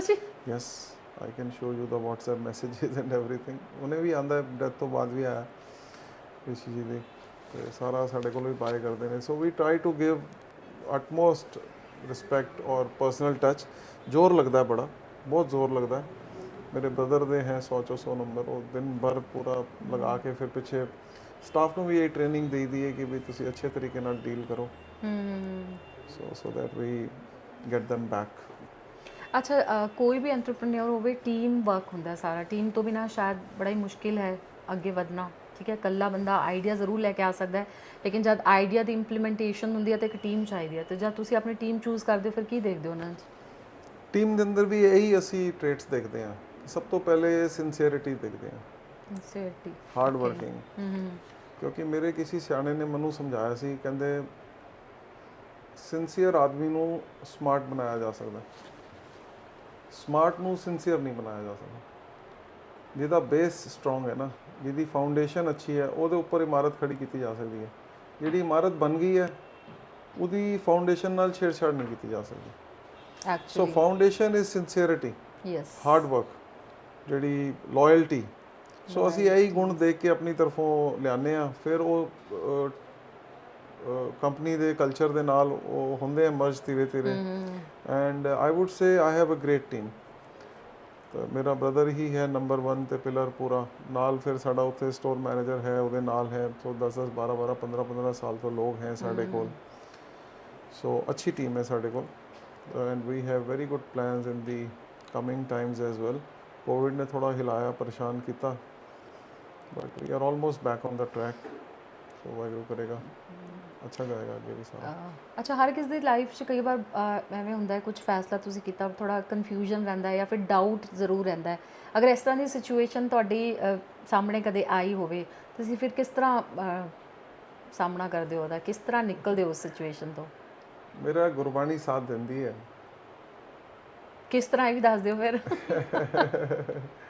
ਦੇਖੋ, ਪਹਿਲੇ ਤਾਂ ਭਰੋਸਾ ਹੈ। ਓਕੇ, ਔਖੀ ਘੜੀ ਨਾ ਦੇਖਣ ਦੇਈ, ਅਸੀਂ ਪੜ੍ਹਦੇ ਸੀ ਦਹੀਂ। ਦਹੀਂ ਹੁੰਦਾ ਹੈ ਕਿ ਇਹ ਵਾਹਿਗੁਰੂ ਮੈਨੂੰ ਔਖੀ ਘੜੀ ਦੇਖਣ ਨਾ ਦੇਣਾ। ਔਖੀ ਘੜੀ ਨਾ ਦੇਖਣ ਦੇਈ, ਕਿਸੇ ਨੇ ਸਮਝਾਇਆ ਕਿ ਬਿੰਦੂ ਨਹੀਂ ਹੈ ਉੱਪਰ, ਦੇਈ ਦਾ ਮਤਲਬ ਹੁੰਦਾ ਮੈਨੂੰ ਦੇਖਣ ਹੀ ਨਹੀਂ ਦਿੰਦਾ ਕਦੀ। ਓਕੇ, ਆਪਣਾ ਬਿਰਧ ਸੰਭਾਲੇ, ਉਹਦਾ ਸੁਭਾਅ ਹੀ ਇਸ ਤਰ੍ਹਾਂ, ਆਪਣੇ ਬੰਦਿਆਂ ਦਾ ਬੜਾ ਖਿਆਲ ਰੱਖਦਾ। ਅਸੀਂ ਵਾਹਿਗੁਰੂ ਦੇ ਫੇਵਰੇਟ ਬੱਚੇ ਆ, ਪੱਕੀ ਗੱਲ ਹੈ। ਮੈਂ ਇਹ ਕਹਿਣ ਵਾਲੀ ਸੀ, ਮੈਂ ਕਿਹਾ ਗੁਰਵਿੰਦਰ ਜੀ ਮੈਨੂੰ ਲੱਗਦਾ ਫੇਵਰੇਟ ਚਾਈਲਡ ਹੈ ਨਾ ਵਾਹਿਗੁਰੂ ਜੀ ਦੇ। ਬਹੁਤ ਫੇਵਰੇਟ ਹੈ, ਬਹੁਤ ਹੀ ਫੇਵਰੇਟ ਹੈ। ਤੇ ਪਹਿਲੇ ਤੇ ਔਖੀ ਘੜੀ ਦੇਖਣ ਨਹੀਂ ਦਿੰਦਾ, ਕੋਈ ਆਂਦੀ ਵੀ ਹੈ ਤੁਹਾਨੂੰ ਉਸ ਤੋਂ ਵੱਡਾ ਕਰ ਦਿੰਦਾ, ਉਹ ਥੱਲੇ ਰਹਿ ਜਾਂਦੀ ਚੀਜ਼। ਉਹਦੇ ਇਲਾਵਾ ਫਿਰ ਉਹੀ ਗੁਰਬਾਣੀ ਅਗੇਨ ਕਿ ਬਈ ਮੈਂ ਸਭ ਕੁਝ ਛੋੜ ਪ੍ਰਭ ਤੂੰ ਹੀ ਤੇ ਆਇਆ, ਕਿ ਬਈ ਉਹ ਫਿਰ ਵਾਹਿਗੁਰੂ ਦੇ ਨਾਲ ਹੀ ਥੋੜਾ ਇਕਮਿਕ ਹੋ ਜਾਓ। ਫਿਰ ਕੋਈ ਨਾ ਕੋਈ ਤੁਹਾਨੂੰ ਮੈਸੇਜ ਆਉਂਦਾ ਹੈ, ਫਿਰ ਕੋਈ ਨਾ ਕੋਈ ਸੋਲੂਸ਼ਨ ਆਉਂਦਾ ਹੈ, ਕਿਸੇ ਨਾਲ ਰਸਤੇ ਆਉਂਦੇ ਹੈ। ਜੁੜੇ ਰਹੋ ਥੋੜਾ ਜਿਹਾ। ਸਿੱਖ ਕਮਿਊਨਿਟੀ ਲੈ ਕੇ ਤੁਸੀਂ ਕੀ ਸੋਚਦੇ ਹੋ? ਮੈਨੂੰ ਤੁਹਾਨੂੰ ਲੱਗਦਾ ਕਿ ਆਪਣੀ ਸਿੱਖ ਕਮਿਊਨਿਟੀ ਜੋ ਐਂਟਰਪ੍ਰੈਨਿਓਰਸ ਹੈ, ਕਿਸੇ ਤਰ੍ਹਾਂ ਦੀ ਸਾਡੀ ਕੋਈ ਡਿਊਟੀ ਹੁੰਦੀ ਹੈ, ਰਿਸਪੌਂਸਿਬਿਲਿਟੀ ਬਣਦੀ ਹੈ, ਕੁਝ ਕਰਨਾ ਚਾਹੀਦਾ ਹੈ? See, I'm not being Sampradayak, but they are most beautiful people on this earth. ਉਹ ਸਾਡੇ ਗੁਰੂਆਂ ਦੀ ਵਜ੍ਹਾ ਨਾਲ ਹੈ। ਸੋ ਗੁਰੂ ਸਾਹਿਬਾਨ ਨੇ ਜੋ, ਅਸੀਂ ਉਹਨਾਂ ਦਾ ਜੀਵਨ ਅਗਰ ਅਸੀਂ ਦੇਖੀਏ ਧਿਆਨ ਨਾਲ, ਉਹ ਸਾਰਿਆਂ ਨੇ ਇੱਕ ਤੋਂ ਇੱਕ ਐਗਜ਼ਾਮਪਲ, ਦੁਨਿਆਵੀ ਤੌਰ ਤੇ ਇੱਕ ਤੋਂ ਇੱਕ ਐਗਜ਼ਾਮਪਲ ਸਾਨੂੰ ਦਿੱਤੇ। ਗੁਰੂ ਨਾਨਕ ਦੇਵ ਜੀ ਨੇ ਪੂਰਾ ਵਰਲਡ ਉਸ ਟਾਈਮ ਤੇ ਬਿਲਕੁਲ, 4 ਜਿਹੜੀ ਆਪਣੀ ਯੈਸ, 4 ਉਦਾਸੀਆਂ, 4 ਯਾਤਰਾਵਾਂ ਕੀਤੀਆਂ। ਮਤਲਬ ਇੰਨਾ ਉਹਨਾਂ ਦੇ ਅੰਦਰ ਸੀਗਾ ਕਿ ਬਈ ਆਈ ਵਾਂਟ ਟੂ ਸ਼ੇਅਰ। ਮਤਲਬ ਮੈਂ ਹੈਰਾਨ ਹੋ ਜਾਂਦਾ, ਈਰਾਨ, ਬਗਦਾਦ, ਇੱਥੇ ਅੱਧਾ ਘੰਟਾ ਪਲੇਨ ਲੇਟ ਹੋ ਜਾਂਦਾ ਤੇ ਲੋਕ ਐਵੇਂ ਟੈਨਸ਼ਨ 'ਚ ਆ ਜਾਂਦੇ ਕਿ ਵੀ ਅਬ ਕਬ ਉਤਰੇਗਾ ਨੀਚੇ, ਕਬ ਉਤਰੇਗਾ, ਟ੍ਰੇਨ ਆਧਾ ਘੰਟਾ ਲੇਟ ਹੈ। ਮਤਲਬ ਘਰੋਂ ਨਿਕਲ ਜਾਣਾ, ਕੋਈ GPS ਨਹੀਂ ਹੈ, ਕੋਈ ਮਤਲਬ ਸੂਰਜ ਦੇ ਹਿਸਾਬ ਨਾਲ ਡਾਇਰੈਕਸ਼ਨ ਪਲੈਨਿੰਗ। ਆਮ ਬੰਦਾ ਇੱਕ 30 to 40 ਕਿਲੋਮੀਟਰ ਪਰ ਡੇ ਚੱਲਦਾ, ਮਤਲਬ ਹਜ਼ਾਰਾਂ ਕਿਲੋਮੀਟਰ ਚੱਲੀ ਜਾਣਾ ਅਗਲੇ ਸ਼ਹਿਰ। ਫਿਰ ਰਸਤੇ ਕੋਈ ਜਾਨਵਰ ਹੈ, ਕੋਈ ਬੰਦਾ ਹੈ, ਅਟੈਕ ਕਰ ਰਿਹਾ, ਕੋਈ ਚੱਕਰ ਹੈ, ਬਟ ਅੰਦਰ ਕੁਝ ਭਰਿਆ ਹੋਇਆ ਕਿ ਨਹੀਂ, I have to share, I have to share. ਪੂਰੀ ਦੁਨੀਆ ਨੂੰ ਹੀ ਇੰਨਾ ਫੈਲਿਆ ਹੋਇਆ ਹੈ, ਜਗਤ ਜਲੰਦਾ ਰੱਖ ਲੈ ਵਲਭ ਸਾਰਾ। ਫਿਰ ਗੁਰੂ ਅੰਗਦ ਦੇਵ ਜੀ ਪੂਰੀ ਸੇਵਾ ਦੇ ਪੁੰਜ, ਗੁਰੂ ਅਮਰਦਾਸ ਜੀ, ਫਿਰ ਅੱਗੇ ਗੁਰਮੁਖੀ, ਜੋ ਉਸ ਟਾਈਮ ਦੀ ਸਮਾਜਿਕ ਕੁਰੀਤੀਆਂ ਸਾਰੀਆਂ ਉਹਨਾਂ ਨੂੰ ਕਟਾਕਸ਼ ਕਰਦੇ ਚਲੇ ਗਏ। ਪੂਰੇ ਮੁਗਲ ਅੰਪਾਇਰਸ ਨੂੰ ਹਰ ਜਗ੍ਹਾ ਤੇ ਪ੍ਰੋਟੈਸਟ ਕੀਤਾ, ਜਿੱਥੇ ਜਿੱਥੇ ਕਰਨਾ ਸੀ। ਹੁਣ ਦੇਖੋ ਨਾ, ਅੱਜ ਦੇ ਤੁਸੀਂ ਕੋਈ ਗਵਰਨਮੈਂਟ ਨਾਲ ਜਾਂ ਉਹਦੇ ਨਾਲ ਤੁਸੀਂ ਫਾਈਟ ਕਰੋਗੇ, ਯੂ ਆਰ ਆਲਵੇਜ਼ ਸਕੇਅਰਡ। ਉਹ ਤੇ ਸਮੇਂ ਤੇ ਰਾਜਿਆਂ ਨਾਲ ਲੜ ਗਏ ਪੂਰੇ, ਬਾਬਰ ਨਹੀਂ ਤੂੰ ਜਾਬਰ ਹੈ, ਜ਼ਾਲਿਮ ਬੰਦਿਆਂ ਨਾਲ। ਗੁਰੂ ਅਰਜਨ ਦੇਵ ਜੀ ਤੋਂ ਸ਼ਹੀਦੀਆਂ ਸ਼ੁਰੂ ਹੋਈਆਂ। ਹਾਂਜੀ, ਗੁਰੂ ਹਰਗੋਬਿੰਦ ਸਾਹਿਬ ਨੇ, ਫਿਰ ਮੀਰੀ ਪੀਰੀ, ਗੁਰੂ ਹਰਰਾਏ ਸਾਹਿਬ ਨੇ ਕੀਤੀਆਂ ਫਾਈਟਸ। ਗੁਰੂ ਹਰਕ੍ਰਿਸ਼ਨ ਸਾਹਿਬ ਨੇ ਆਪਣੇ ਹਿਸਾਬ ਨਾਲ ਇੱਥੇ ਬੰਗਲਾ ਸਾਹਿਬ ਗੁਰਦੁਆਰੇ ਸਾਰਾ।